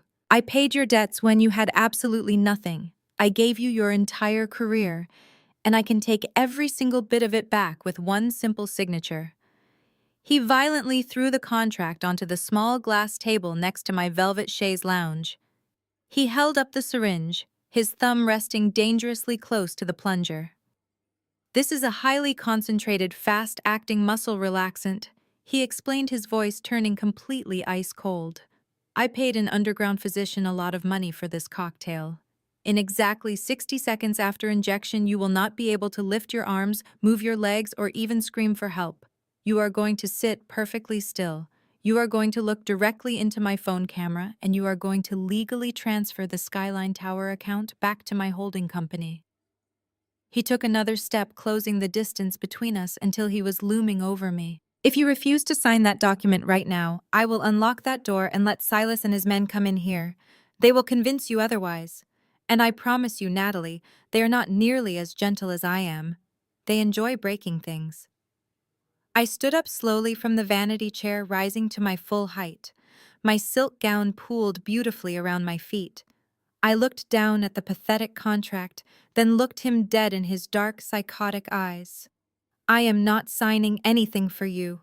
You are a broken, bankrupt man. The federal government has your money, and I have your professional reputation. You have absolutely nothing left in this world to threaten me with. That was his final breaking point. The last shred of his fragile sanity snapped completely in half. He let out a feral, guttural scream of pure, unadulterated rage. He did not care about the $50 million contract anymore. He just wanted to destroy me. Richard raised the deadly syringe high above his head and lunged across the dressing room directly at me. He crossed the few feet between us in a fraction of a second. I did not even blink. I did not need to. Just as the needle came within inches of my face, Richard completely stopped moving. A massive hand shot out from the dark alcove near the wardrobe and wrapped around his wrist like a steel vise. The forward momentum of his lunge was halted so violently that his expensive shoes actually slipped on the carpet. From the deep shadows of the room, a colossal figure detached itself from the darkness and stepped fully into the bright, flattering light of the vanity mirror. It was Damien. He stood exactly 6 feet and 5 inches tall, carrying 250 pounds of dense, heavily trained muscle beneath a flawlessly tailored midnight blue suit. His expression was entirely blank. His eyes, a striking and piercing gray, were as cold and unforgiving as glacial ice. Richard gasped, his eyes widening in absolute shock as he stared up at the giant holding his arm. He tried to yank his wrist free, pulling with all his frantic might, but Damien did not move a single millimeter. It was like trying to pull a concrete pillar out of the ground. Damien applied a fraction of pressure to his grip. A sharp crack echoed in the quiet room. Richard let out a high-pitched yelp of pain, and his fingers involuntarily opened. The clear medical syringe fell from his grasp, shattering against the marble floor tiles and spilling the cloudy sedative everywhere. Damien smoothly let go of his wrist, pushing Richard backward with a single effortless shove to the chest. Richard stumbled back, rubbing his bruised arm. But his narcissistic ego refused to let him accept the reality of his situation. He looked at the tailored suit and sneered, completely misreading the threat standing in front of him. "What is this?" Richard mocked, his voice shaking just slightly, despite his arrogant tone. "Is this your secret weapon, Natalie? You brought a glorified rent-a-cop to a high-stakes corporate negotiation." He pointed a trembling finger at Damien. "Listen to me, you overpaid bouncer," Richard threatened. "I have 4 heavily armed enforcers standing right outside that door. If I snap my fingers, they will come in here and tear you to pieces. You need to unlock that door and walk out of this room right now while you still have your legs." Damien did not say a word. He did not even look angry. He simply reached into his pocket and pulled out the heavy brass master key for the VIP dressing lounge. He walked slowly past Richard toward the heavy oak door. Richard watched him, a smug smile returning to his sweaty face. "That is right," Richard said arrogantly. "Unlock the door and get out." But Damien did not unlock the door. He inserted the key into the deadbolt and turned it, double-locking the heavy mechanism from the inside. He pulled the key out and held it up in the air right in front of Richard's face. Slowly, deliberately, Damien closed his massive fist around the thick metal. The veins in his thick forearm bulged against the fabric of his suit. A horrible metallic groaning sound filled the quiet room. When Damien opened his hand, the solid brass key was completely warped, bent entirely in half, and crushed into a useless piece of scrap metal. He let the ruined key drop to the floor, where it landed with a heavy thud right next to the shattered syringe. "Now," Damien said, his deep, resonant voice vibrating through the floorboards, "neither of us can leave." Richard's smug smile vanished instantly. The blood drained from his face as the terrifying reality of the situation finally sank in. He was not trapped in a room with a regular security guard. He was locked in a soundproof cage with an absolute apex predator. Damien calmly unbuttoned his suit jacket. He slipped it off his broad shoulders and carefully draped it over the back of the velvet chaise lounge, making sure not to wrinkle the expensive fabric. He reached up and loosened his dark silk tie, then slowly began unfastening the silver cufflinks on his crisp white shirt. He rolled his sleeves up past his elbows, revealing thick, corded forearms covered in intricate dark ink. Every single movement was precise, unhurried, and absolutely terrifying. Richard took a step back, his back hitting the wall. He looked wildly toward the door, then back at Damien. "Silas!" Richard screamed, his voice cracking with genuine panic. "Silas, get in here! Break the door down! Break it down right now!" "Nobody is coming," Richard Damien stated quietly, taking a slow step closer. "You sent street thugs to infiltrate an event completely controlled by my private security firm. My men neutralized your entire crew before you even made it down the hallway. Your enforcers are currently zip-tied and gagged in the hotel loading dock, waiting for federal authorities to pick them up. It is just you and me." Richard pressed himself flat against the wall. His chest was heaving. He remembered the text message on the burner phone. "Touch her, you lose your hands. You—" Richard whispered, his voice trembling uncontrollably. "You are the one who took my company. I am the one who is going to take everything." Damien corrected him softly. Richard shook his head frantically, his back pressed hard against the expensive wallpaper. He refused to accept the reality of the situation. His arrogant mind simply could not comprehend that his expensive mercenaries had been wiped out so effortlessly. He spun around and slammed his uninjured hand against the heavy oak door, pounding on the thick wood with desperate heavy strikes. "Get in here!" he roared, his voice cracking with sheer panic. "Break this door down right now! That is an order!" For a split second, there was a heavy, violent rustling sound on the other side of the door. Richard's face lit up with a brief, frantic glimmer of hope. He thought Silas and his men were finally breaching the room, but the sound was not a rescue. It was the heavy, sickening thud of a human body being forcefully slammed against the exterior corridor wall. A deep, unfamiliar voice transmitted clearly through the thick wood of the door. "Corridor is completely secured, boss. The remaining trash has been taken out. We are holding the perimeter." The glimmer of hope in Richard's eyes instantly died, replaced by absolute, unadulterated terror. The elite security contractors outside were not taking orders from him. They were reporting directly to the massive titan standing in the center of the room. Richard was completely and utterly isolated. His breathing became jagged and erratic. The billionaire chief executive officer, the man who relied on wealth and intimidation to control every aspect of his environment, completely unraveled. He realized he could not buy his way out of this room. He could not sue the man standing in front of him. Cornered and desperate, his survival instincts bypassed all logic. Richard reached down toward his ankle, his hand disappearing under the perfectly tailored hem of his charcoal trousers. When his hand came back up, his fingers were tightly wrapped around the black, textured grip of a tactical combat knife. The harsh fluorescent lights of the vanity mirror caught the lethal, serrated edge of the steel blade. "Stay exactly where you are," Richard screamed, brandishing the weapon wildly in front of him. His hand was shaking so violently, the blade vibrated in the air. "I will gut you. I swear, I will lay you completely open if you take one more step toward me." Damien did not even blink. His expression remained entirely devoid of emotion. He looked at the deadly weapon with the casual, dismissive boredom of a man swatting away a fly. He did not raise his hands in a defensive posture. He did not brace himself.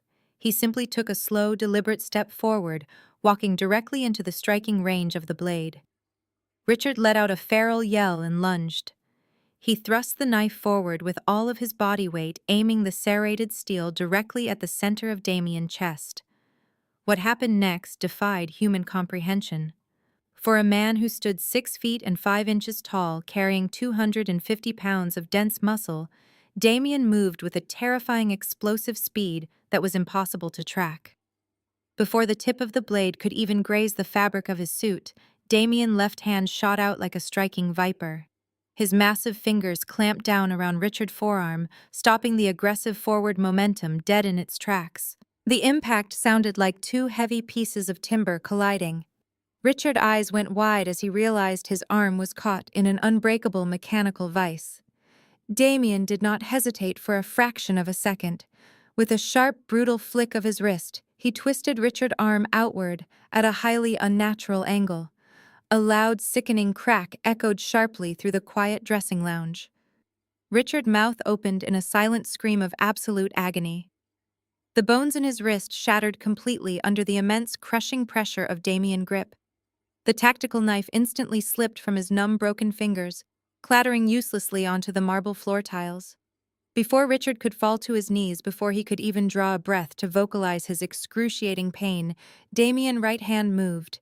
His thick, heavily corded fingers clamped directly around Richard's throat, pinning his windpipe with terrifying precision. Damien planted his feet, engaged the massive muscles in his shoulders and back, and simply lifted. Richard's expensive leather shoes left the carpeted floor. He was hoisted completely into the air, dangling helplessly with his feet kicking furiously against empty space. The sheer, terrifying physical strength required to lift a fully grown man off the ground with a single arm was staggering. Damien held him suspended there, perfectly stable, his arm locked like an iron girder. He looked up into Richard's purple, swelling face, with eyes as cold and dark as a frozen ocean. Richard's hands instinctively flew up, desperately clawing at the thick forearm holding him by the throat. His perfectly manicured fingernails dug into Damien's skin, trying frantically to pry the massive fingers loose. It was completely useless. He was gasping for air that could no longer reach his lungs. His eyes bulged, filling with tears of pure, suffocating panic. I sat calmly in my velvet chair at the vanity mirror, watching the entire sequence unfold. I did not feel a single ounce of pity. For 2 long, agonizing years, this man had suffocated me psychologically. He had choked the life out of my career, my independence, and my spirit. He had made me feel like I was drowning every single day. Now the metaphor had become his physical reality. The possessive monster who always had to be the most powerful person in the room was suspended in the air, dangling like a broken toy, completely at the mercy of a man who could end his life with a simple squeeze of his fingers. Richard kicked his expensive leather shoes wildly against Damien's legs, but it was like kicking a solid oak pillar. The massive security contractor did not flinch, and his grip did not yield a single millimeter. Richard's face shifted rapidly from a deep, congested purple to an alarming oxygen-deprived shade of gray. The thick veins in his temples throbbed violently against his skin, looking as if they were ready to burst under the immense pressure. He frantically clawed at the iron fingers clamped around his throat. His perfectly manicured nails tore and bled against Damien's forearm, but his desperate scratching achieved absolutely nothing. The billionaire was entirely powerless. Damien took a slow step closer to the bright, fluorescent lights of the vanity mirror, bringing Richard's suffocating face directly into the harsh, glaring illumination. Damien did not yell. He did not need to raise his voice to project absolute dominance. When he finally spoke, his deep, rumbling baritone cut through the heavy silence of the soundproof dressing room like a physical blade. "Do you remember the night you crashed that anniversary dinner?" Damien asked quietly, his steely gray eyes locking directly onto Richard. Terrified, bulging eyes. "You made a very specific, very violent promise that night. You stood in that private dining room and you told her that if you ever caught another man so much as looking at her, you would personally break his legs." Damien tilted his head slightly, his expression remaining completely impassive, as Richard let out a pathetic, suffocated wheeze, desperately fighting for a single breath of air. "Well," Damien continued, his voice dropping an octave lower, the heavy sound practically vibrating the marble floorboards beneath them. "I am looking at her. I have been looking at her for 2 years." Richard's legs began to slow their frantic, useless kicking. The edges of his vision were rapidly going dark. The immense terror of imminent death completely overtook his narcissistic ego. He was going to die right here, suspended in the air by a man he had foolishly mocked and underestimated. And just to be absolutely clear about where things stand right now, Damien said, leaning in so close that Richard could feel the cold, steady rhythm of his breath. Last night, I did not just look at her. I got down on one knee and I put a ring on her finger. She is going to be my wife. Damien paused, letting the devastating reality of those words sink deep into Richard, fading panicked consciousness. So here I am, Richard. What are you going to do about it?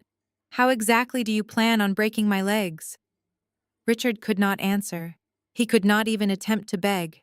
He could only stare in absolute paralyzed horror at the Titan holding his entire existence in the palm of one massive hand.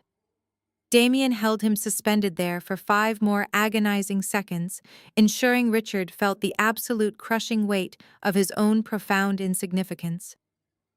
Then, with a look of pure, unadulterated disgust, Damien simply opened his hand. He did not lower Richard down gently. He dropped him like a piece of worthless trash. Richard crashed hard onto the marble floor tiles. The heavy impact knocked whatever little breath he had left completely out of his lungs. He curled into a pathetic, trembling ball, clutching his shattered wrist tightly to his chest, as he violently gasped and hacked, trying desperately to force oxygen back into his burning airways. The miserable sound of his ragged, desperate breathing filled the quiet dressing lounge. I sat calmly in my velvet chair watching the man who had terrorized me for years writhing on the ground at my feet. The terrifying corporate monster was completely gone. In his place was a broken, humiliated criminal choking on his own arrogance. I stood up slowly from the vanity and walked over to where he lay. My emerald silk gown rustled softly. Richard rolled onto his side, coughing violently, tears of physical pain and total humiliation streaming down his sweaty face. He looked up at me, his chest heaving, his eyes wide with complete defeat. Then his gaze dropped to my left hand. The bright lights caught the stunning 2-carat diamond ring resting perfectly on my finger. Richard stared at the diamond, his jaw trembling. The sight of that ring broke something deep inside his mind. It was the ultimate, undeniable proof that he had completely lost. He had spent years trying to isolate me, and he had entirely failed. I had found immense professional success, and I had found a protector who literally crushed his bones. Damien stepped up beside me, placing his massive, comforting hand gently on the small of my back. The extreme contrast between the brutal violence he had just unleashed and the tenderness he showed me was incredible. We stood there together, an unbreakable wall, looking down at the absolute wreckage of Richard's life. He tried to speak, tried to form some final spiteful insult, but all that came out was a pathetic gurgling cough. The Titan had spoken, and the monster was finally destroyed. The heavy silence in the room was finally broken by a sharp knock on the solid oak door. Damien turned away from Richard, walked over to the entrance and reached for the heavy brass thumb latch. He twisted the deadbolt mechanism, bypassing the bent key entirely, and pulled the heavy door open. As the door swung wide, the faint, elegant sounds of the string quartet playing in the main ballroom drifted into the quiet dressing lounge, creating a surreal contrast to the brutal violence that had just occurred. I expected to see hotel security, or perhaps the local Chicago police officers we had dealt with earlier in the week. Instead, Andre walked into the room. He looked immaculate. His black tuxedo was perfectly pressed, his posture completely relaxed, and his expression radiated absolute authority. He stepped over the threshold and looked down at Richard, who was still curled in a pathetic ball on the floor, clutching his rapidly swelling wrist. Andre did not flinch at the sight of the broken billionaire. He simply stared at him with an expression of profound, unadulterated disgust. Right behind Andre, 3 individuals walked into the dressing lounge. They were not wearing police uniforms or formal evening wear. They wore dark navy windbreakers with the bright yellow letters FBI printed boldly across their backs. They moved with a stern clinical efficiency, completely ignoring the luxury of the VIP suite. Richard let out a desperate whimpering sound. His survival instincts tried to kick in one last time. He looked up at the federal agents, his face pale and covered in a mixture of sweat and tears. He pointed his uninjured hand at Damien. "Arrest him!" Richard gasped, his voice cracking horribly. "He assaulted me. He broke my wrist and tried to strangle me. Look at my neck. I need a paramedic. I am pressing maximum charges for attempted murder." The lead FBI agent, a tall woman with sharp features and a completely stoic expression, did not even look at Damien. She looked down at Richard, her eyes devoid of any sympathy. "We are not here for an assault complaint, Richard," she stated coldly. "And frankly, considering the overwhelming evidence we just processed regarding your hired mercenaries down in the loading dock, any injuries you sustained here will be classified as self-defense by the private security contractors you attempted to ambush. Do not waste my time playing the victim." Richard's mouth fell open. He looked frantically at Andre, then back to the federal agents. He was completely out of his depth. Andre took a step closer, towering over the man who had tormented our family for years. "I told you lawsuits take time," Richard Andre said smoothly. "But federal warrants based on hard, undeniable evidence of interstate wire fraud extortion and hiring armed enforcers to kidnap a corporate executive move incredibly fast. You should have stuck to corporate sabotage." Andre reached into his tuxedo jacket and pulled out a crisp, folded piece of paper. He dropped it casually onto Richard's chest. "That is a federal arrest warrant signed by a United States district judge less than an hour ago. You crossed state lines to hire those underground enforcers, which instantly turned your petty corporate revenge plot into a massive federal crime. The Department of Justice does not look kindly on billionaires acting like cartel bosses." Richard stared at the paper resting on his chest, as if it were a live grenade.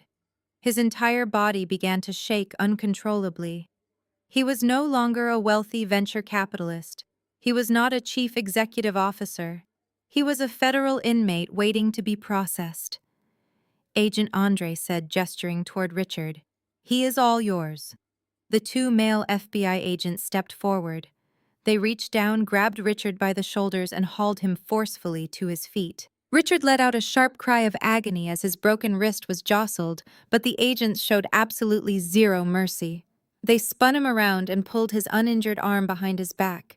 Because his right wrist was shattered and grotesquely swollen, they could not use standard handcuffs. Instead, one of the agents pulled out a thick, heavy-duty plastic zip tie and secured his left hand tightly to his thick leather belt, completely immobilizing him without aggravating the fracture. "You are making a massive mistake," Richard sobbed, his voice completely breaking. "I have money. I have lawyers. I will sue this entire department and strip you of your badges." "No, you will not," Andre corrected him, his voice sharp and utterly final. "Your accounts are seized. Your offshore funds are currently being drained by the Internal Revenue Service. Your venture capital firm is officially under federal receivership. You cannot even afford a public defender right now, let alone a corporate legal team. You have absolutely nothing. Your reign of terror is permanently finished." The lead agent stepped right into Richard's face. "You have the right to remain silent," she recited clearly, her voice echoing in the small room. "I highly suggest you use it because every single word you say from this moment forward will be used to ensure you never see the outside of a federal penitentiary again. You are done." They turned him toward the door. Richard's legs were practically giving out, his expensive leather shoes dragging across the plush carpet. He looked absolutely pathetic. He was crying openly, his face red and blotchy, entirely stripped of the arrogant facade he had worn for his entire life. The Titan had physically broken him, but Andre and the federal government had just erased his entire existence from the corporate world. The two male FBI agents turned Richard toward the door, preparing to drag him out of the room. But before they could take another step, I moved directly into their path. I raised my hand. Surprisingly, the lead female agent gave me a short, respectful nod and signaled her men to hold their ground. They stopped, forcing Richard to remain standing right in front of me. I stepped closer, towering over him in my emerald silk gown, despite his height. The man who had haunted my nightmares for 2 years was now trembling violently, his expensive charcoal suit wrinkled and stained with sweat. "You really thought you outsmarted me with that hostile takeover, did you not?" I asked, my voice completely calm but ringing with absolute authority. "You thought buying my firm was the ultimate power move, but you were so blinded by your obsessive need to control my daily schedule that you never stopped to ask yourself why a lucrative boutique real estate agency was so incredibly easy for you to acquire in the first place." Richard breathing hitched. He stared at me, his bloodshot eyes darting back and forth as confusion began to mix with his absolute terror. "I let you buy it, Richard," I explained quietly, watching the horrific realization slowly begin to dawn on his pale face. "When you threw all of your financial resources into aggressively buying out the board of directors, you completely ignored basic corporate due diligence. You were entirely focused on trapping me in an office. By forcefully installing yourself as the chief executive officer, you did not just buy the profitable assets of my company. You legally absorbed every single one of its hidden, heavily structured liabilities." I took another step forward, ensuring he heard and processed every single syllable. "That $50 million Skyline Tower contract with Victor Thorne was never just a standard commercial real estate development deal. It was a highly weaponized financial instrument designed exclusively for you." Damien's cyber intelligence team and Andre corporate legal department spent weeks painstakingly structuring the fine print of that massive syndicate funding. We buried a very specific, incredibly lethal poison pill deep inside the corporate compliance clauses, a total margin call provision tied directly to the executive leadership of the firm. Richard shook his head weakly, muttering a pathetic, continuous string of denials under his breath. But he was a veteran venture capitalist. He knew exactly what a margin call meant. The clause was remarkably simple, I continued mercilessly. If the acting chief executive officer of the firm committed a documented felony or violated federal Securities and Exchange Commission regulations, the international syndicate had the legal right to instantly liquidate the personal assets of that CEO to cover the massive corporate liability. His eyes widened to the point of bulging. The final devastating puzzle piece finally clicked into place in his mind. "We needed you to commit a financial crime on camera," I said, a cold, satisfied smile finally touching my lips. "When you sneaked into my empty office and planted that stolen $100,000 bearer bond in my leather briefcase, you did not just try to frame me.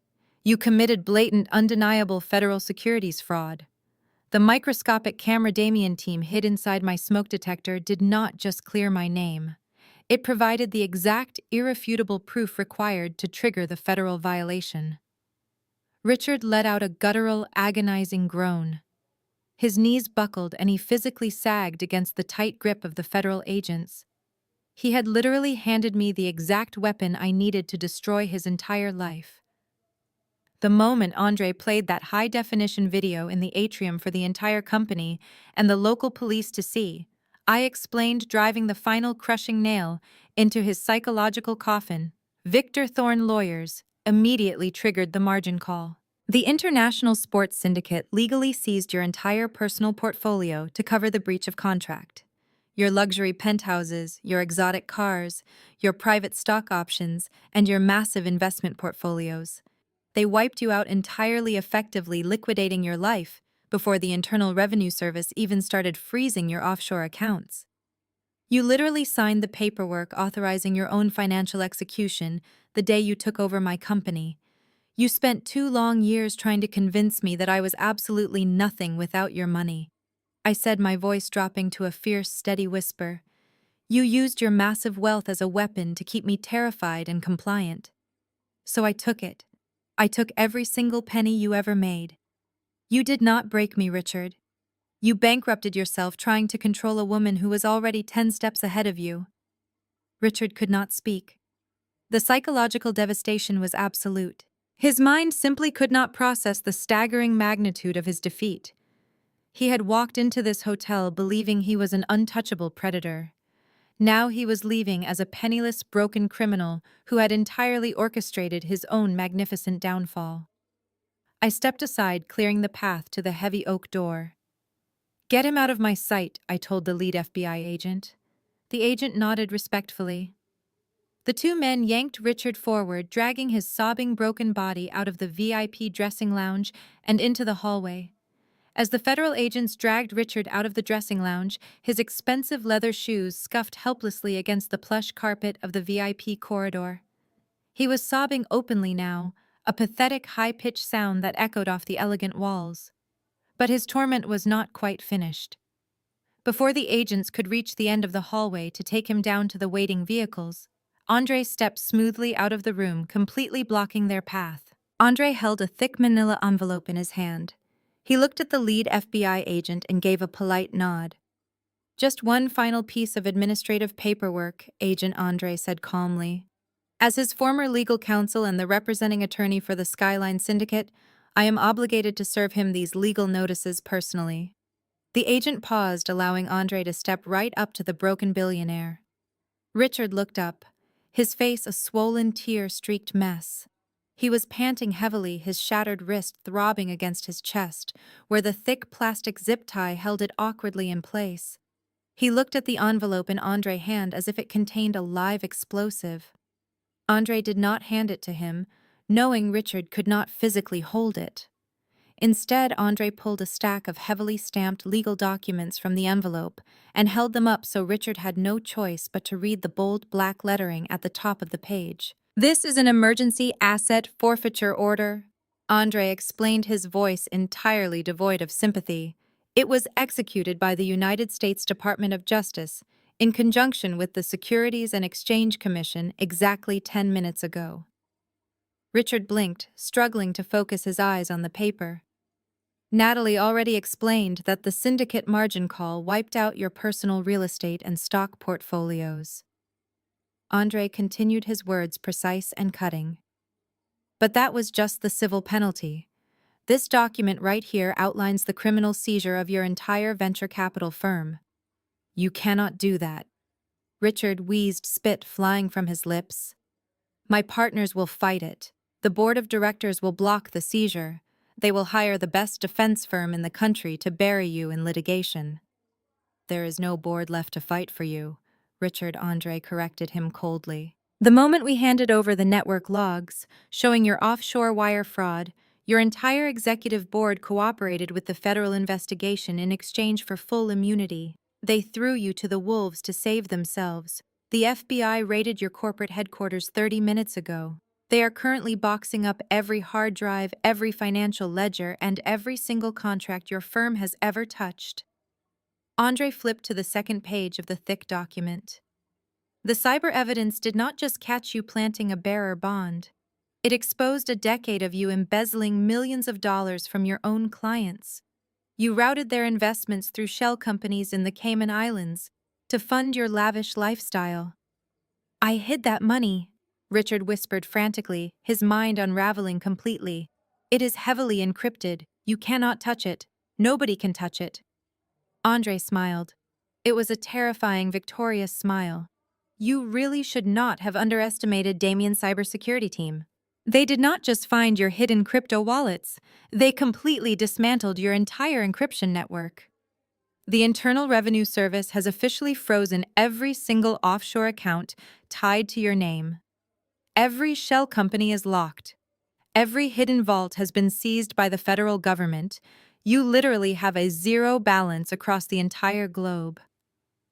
The reality of Andre's words crashed down on Richard like a collapsing building. For a narcissist like Richard, money was not just currency. It was his armor. It was his absolute entire identity. He had always believed that even if he got caught breaking the law, his immense wealth would shield him from any real consequences. He thought he could hire a team of ruthless defense attorneys to drag the case out for years, ultimately negotiating a comfortable sentence in a minimum security white-collar resort. He suddenly realized he could not hire anyone. He could not afford a single lawyer. The great untouchable billionaire was going to be assigned a severely overworked public defender. He was not going to a country club. He was going to be thrown into the general population of a maximum security federal penitentiary as a completely broke, disgraced nobody. You are not just going to jail. Andre said, leaning in close so only Richard and the agents could hear. You are going to jail as a poor man. When you finally get out in 20 years, you will have absolutely nothing to your name. Your power, your legacy, and your identity are entirely erased. Richard let out a hollow, agonizing wail. It was the sound of a man mourning his own death. His legs completely gave out, and he collapsed into dead weight, forcing the federal agents to hoist him up by his armpits. His head hung forward, his chin resting on his chest, as all the fight completely left his body.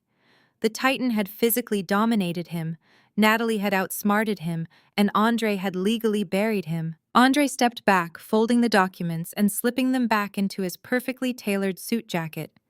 He looked at the lead agent. "He is all yours." The agents adjusted their grip on the sobbing, ruined man, but they did not take him toward the discreet service elevator at the back of the hallway. They turned him around, pointing him directly toward the heavy velvet curtains that led out into the main ballroom of the charity gala. It was time for the rest of the city to witness the monster fall. The lead federal agent reached out and forcefully yanked back the heavy crimson velvet curtains that separated the private VIP corridor from the main ballroom. The sudden influx of bright, glittering light from the massive crystal chandeliers above hit Richard like a physical blow. The Grand Charity Gala was operating at its absolute peak. The elegant string quartet was playing a lively, sophisticated classical piece, and the room was filled with the cheerful, echoing hum of hundreds of Chicago elite engaged in high society networking. It was a room entirely built on the foundation of wealth, prestige, and flawless public image. The two male agents did not pause to let the crowd adjust. They marched straight through the curtains, dragging Richard along with them. Their heavy tactical boots thumped loudly against the polished hardwood floor, a stark and violent contrast to the delicate designer heels and polished leather shoes of the wealthy guests. At first, only the people standing near the corridor entrance noticed the intrusion. A waiter carrying a silver tray of champagne flutes froze in his tracks, his eyes widening in absolute shock. A prominent city councilwoman stopped mid-sentence, her jaw dropping open as she stared at the federal windbreakers. Then, like a ripple expanding across a quiet pond, the realization began to spread throughout the massive ballroom. One by one, the conversations stopped. The cheerful laughter abruptly died out. The musicians in the string quartet noticed the sudden shift in the atmosphere and slowly stopped playing their bows, hovering awkwardly over their instruments. Within 30 seconds, the deafening noise of the gala was replaced by a heavy, suffocating, and absolute silence. Hundreds of the most powerful investors, real estate moguls, and corporate executives in the city turned their heads to watch the spectacle unfolding in the center of the room. What they saw completely defied their comprehension. Richard had always projected the image of an untouchable, brilliant billionaire. He was a man who commanded respect through sheer financial intimidation. But the man being paraded through the ballroom now was unrecognizable. His custom-tailored charcoal tuxedo was wrinkled, violently twisted out of shape, and stained with dark patches of cold sweat. His face was a horrific, swollen mess of purple bruising and streaked tears. Because his shattered right wrist was awkwardly bound to his thick leather belt with a heavy plastic zip tie, his posture was hunched and completely broken. He was sobbing openly. A loud, pathetic, wet sound that echoed terribly in the dead, silent room. His legs were giving out with almost every step, forcing the federal agents to practically carry him by his armpits. The silence in the ballroom broke, replaced by a fierce, undeniable wave of frantic whispering. The whispers swept through the crowd like wildfire. People were pointing, hands were flying up to cover shocked gasps. Richard tried desperately to tuck his chin against his chest. He tried to hide his swollen, ruined face from the hundreds of judging eyes, but the lead agent walking beside him snapped a harsh command, forcing him to keep moving forward. For a severe narcissist whose entire existence relied on projecting superiority, this public walk of shame was a psychological execution. The physical pain of his shattered wrist was absolutely nothing compared to the excruciating agony of his social obliteration. As they marched him straight down the center aisle of the ballroom, Richard made accidental eye contact with a senior banking executive. It was a man he had played golf with just last week, a man who managed billions in offshore hedge funds. Richard let out a pathetic, desperate gasp, silently pleading for help or at least a shred of sympathy. The banking executive did not flinch. He looked at Richard's ruined, zip-tied form with an expression of pure, cold disgust and deliberately turned his back, taking a slow sip from his crystal champagne flute. The silent rejection was absolute. In that single moment, Richard realized he was completely excommunicated. His wealth was gone, and without his wealth, these people viewed him as nothing more than an infected rat. Then came the flashes. The gala was heavily covered by the local press and high society photographers. Realizing they were witnessing the corporate scandal of the decade, the photographers completely broke rank. Blinding white flashes of light erupted from every angle, capturing his tears, his swollen face, and the federal agents hauling him away. He squeezed his eyes shut, turning his head away from the cameras, but there was nowhere to hide. Those humiliating images would be plastered across the front page of every financial news network in the country before sunrise. The agents finally reached the grand double doors at the front entrance of the hotel. A uniformed hotel manager frantically pulled the doors open, eager to get the disruption out of his lobby. The federal agents pushed Richard through the threshold and out into the freezing Chicago night air.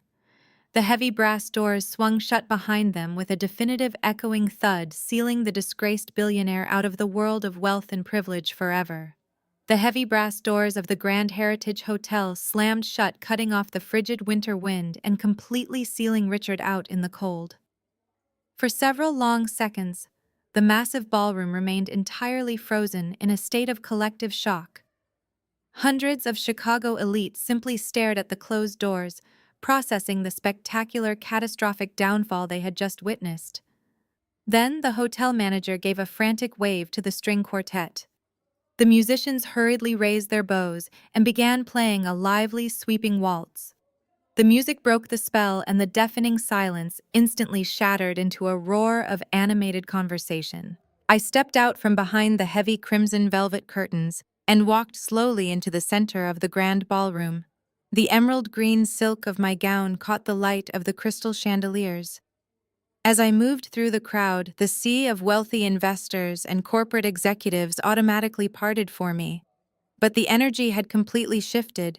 They were no longer looking at me with the polite, underlying skepticism usually reserved for young female directors. They were looking at me with absolute, undeniable respect. I had just publicly orchestrated the total destruction of one of the most ruthless venture capitalists in the city, and I had done it without breaking a single sweat. Victor Thorne emerged from the crowd, followed closely by his two serious-looking corporate attorneys. A waiter carrying a silver tray rushed past, and Victor smoothly grabbed two crystal flutes of vintage champagne. He walked directly up to me and handed me one of the glasses. A rare, genuine smile broke across his usually stern face. "I always knew Richard was a dangerous liability to this firm," Victor said, raising his glass slightly. "But I must admit, Natalie, I never expected you to dismantle his entire empire quite so efficiently. You did not just remove an obstacle today. You sent a massive warning shot across the entire commercial real estate industry. Nobody will ever try to leverage you again." Victor gestured to one of his attorneys, who immediately opened his leather briefcase and pulled out the final Skyline Tower contracts. We did not retreat to a private room. Right there in the middle of the crowded ballroom, using the silver catering tray as a makeshift desk, Victor and I signed the legal documents. The flash of camera bulbs illuminated the room as the $50 million deal was officially cemented. The surrounding crowd actually erupted into a round of polite applause. It was the absolute pinnacle of my professional career.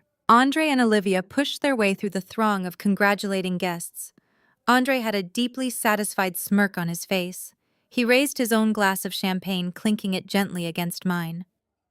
"The justice system is a beautiful machine when you know exactly which gears to turn," Andre said with a proud nod. "He is currently sitting in the back of a federal transport vehicle completely stripped of his assets. You are finally free." Olivia did not bother with a toast. She practically tackled me into a massive, crushing hug. I wrapped my arms around my sister, burying my face in her shoulder. She was crying, but these were tears of profound, overwhelming relief. We had survived the smear campaigns, the financial threats, and the psychological warfare. Our family had held the line and we had won. The press photographers swarmed us, begging for a statement and more pictures. I smiled for a few flashes, but then a familiar, subtle movement caught the corner of my eye. I looked past the blinding camera lights toward the arched entryway leading to the private terrace. Damien was standing there in the shadows. He had put his suit jacket back on, adjusting his dark silk tie so perfectly you would never know he had just physically broken a man in half 10 minutes prior. His piercing gray eyes locked onto mine. He gave me a single, almost imperceptible nod. I politely excused myself from the reporters, leaving Andre to handle the press statements. I walked away from the noise, the glamour, and the flashing lights, stepping out onto the quiet, dimly lit stone terrace. The cool night air brushed against my skin, but I did not feel cold. Damien stepped forward and reached out for me. I stepped willingly into his massive embrace. He wrapped his thick, heavily muscled arms around my waist, pulling me flush against his solid chest. He rested his chin gently on the top of my head, letting out a long, quiet sigh. For 2 years, Richard had used his wealth and power to build a cage around me, trying to control my every breath through fear and intimidation. But standing there enveloped in Damien's arms, I felt the exact opposite. His immense physical power was not a weapon used to trap me. It was an unbreakable shield designed solely to protect me. True strength does not demand submission. True strength provides absolute safety. I closed my eyes, listening to the steady, calming rhythm of his heartbeat, knowing my nightmare was finally over. 6 months have passed since that freezing night outside the Grand Heritage Hotel. Time has a remarkable way of washing away the dirt left behind by toxic people. This morning, I drove to the exact same commercial high-rise where Richard had publicly humiliated me. But when the elevator doors slid open on the executive floor, the environment was entirely different. The suffocating tension was completely gone. In its place was a thriving, energetic workspace. I walked past the reception desk and looked at the heavy glass doors of the corner suite. My name was etched into the frosted glass. Chief Executive Officer. The Skyline Tower project broke ground last month, completely on schedule and fully funded. Victor Thorne and his international sports syndicate are thrilled with the progress, and my firm has secured 3 more massive development contracts on the back of that success. I now own the company outright, having bought back the remaining shares liquidated by the federal government during Richard's asset seizure. Speaking of Richard, the wheels of the federal justice system finally ground him into dust. Last Tuesday, I walked into the federal courthouse in downtown Chicago for his final sentencing hearing. Andre walked on my left, sharp and professional in his tailored suit, while Damien walked on my right, a silent, towering mountain of absolute protection. When they brought Richard into the courtroom, I almost did not recognize him. The billionaire venture capitalist who used to terrorize my family was completely gone. He was wearing an oversized, faded orange jumpsuit. His hair was thinning, his posture was stooped, and his right wrist was encased in a thick, permanent medical brace because it had healed improperly while he was waiting in a holding cell. He looked small. He looked weak. He looked exactly like the pathetic, hollow man he had always been underneath his expensive clothes. His overworked public defender tried to plead for leniency, citing Richard's previously clean record. But the federal judge was absolutely merciless. The judge read through the staggering list of charges, including interstate wire fraud, massive corporate embezzlement, criminal extortion, and conspiracy to commit physical assault. When the judge struck the gavel and handed down a mandatory sentence of 15 years in a maximum security federal penitentiary, without the possibility of early parole, Richard completely collapsed into his chair. He buried his face in his hands and wept quietly. He did not have a single penny to his name. His hidden offshore accounts had been entirely drained by the Internal Revenue Service to pay back the investors he had defrauded. He was going to spend the next decade and a half locked in a concrete box, completely stripped of his wealth, his power, and his identity. I did not feel any pity as I watched the guards lead him away in handcuffs. I felt a profound, overwhelming sense of peace. I walked out of that courthouse into the bright Chicago sunlight, took a deep breath of fresh air, and finally closed that dark chapter of my life forever. Everything else has fallen beautifully into place. Olivia Catering Business did not just recover from the smear campaign. Once the news of Richard's federal indictment broke, the public realized the negative reviews were a malicious fabrication. The community rallied behind her, and her business doubled its revenue in a single quarter. Our family is closer and stronger than we have ever been. And Damien, the titan who stepped out of the shadows to protect me when I needed him the most. We are planning a small private wedding for next spring. He continues to run his elite security firm, but at the end of the day, his favorite place to be is simply sitting beside me on our couch, a quiet and unwavering anchor in my beautifully chaotic life. When you are trapped in the cycle of emotional and financial abuse, the world feels incredibly small. The person controlling you makes you believe that they hold the absolute keys to your survival. They convince you that without their money, their connections, or their approval, you will simply cease to exist. But I am standing here today as living proof that their power is an absolute illusion. It is a fragile house of cards built entirely on your fear. The moment you stop being afraid, the moment you decide to fight back with cold logic and strategy instead of raw emotion, their entire empire crumbles. True independence is not just about escaping. It is not just about surviving the abuse and quietly moving on with your life. It is about building an armor so incredibly strong, so structurally flawless, that the monsters from your past completely break their own teeth trying to bite you again.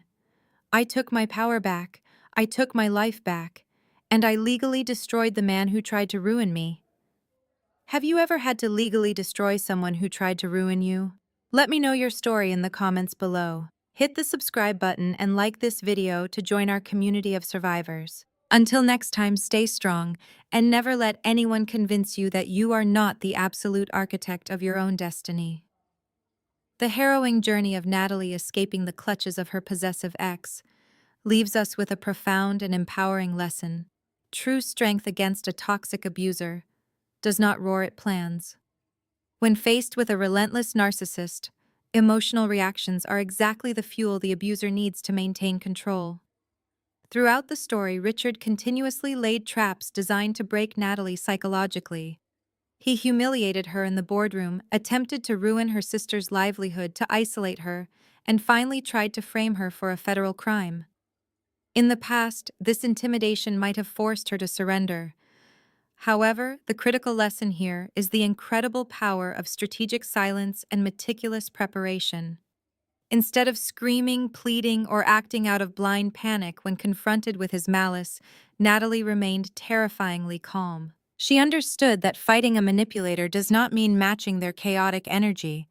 It means observing their patterns and outsmarting them entirely. Furthermore, Natalie's ultimate victory underscores the vital importance of a healthy, unwavering support system. She did not fight her battle alone.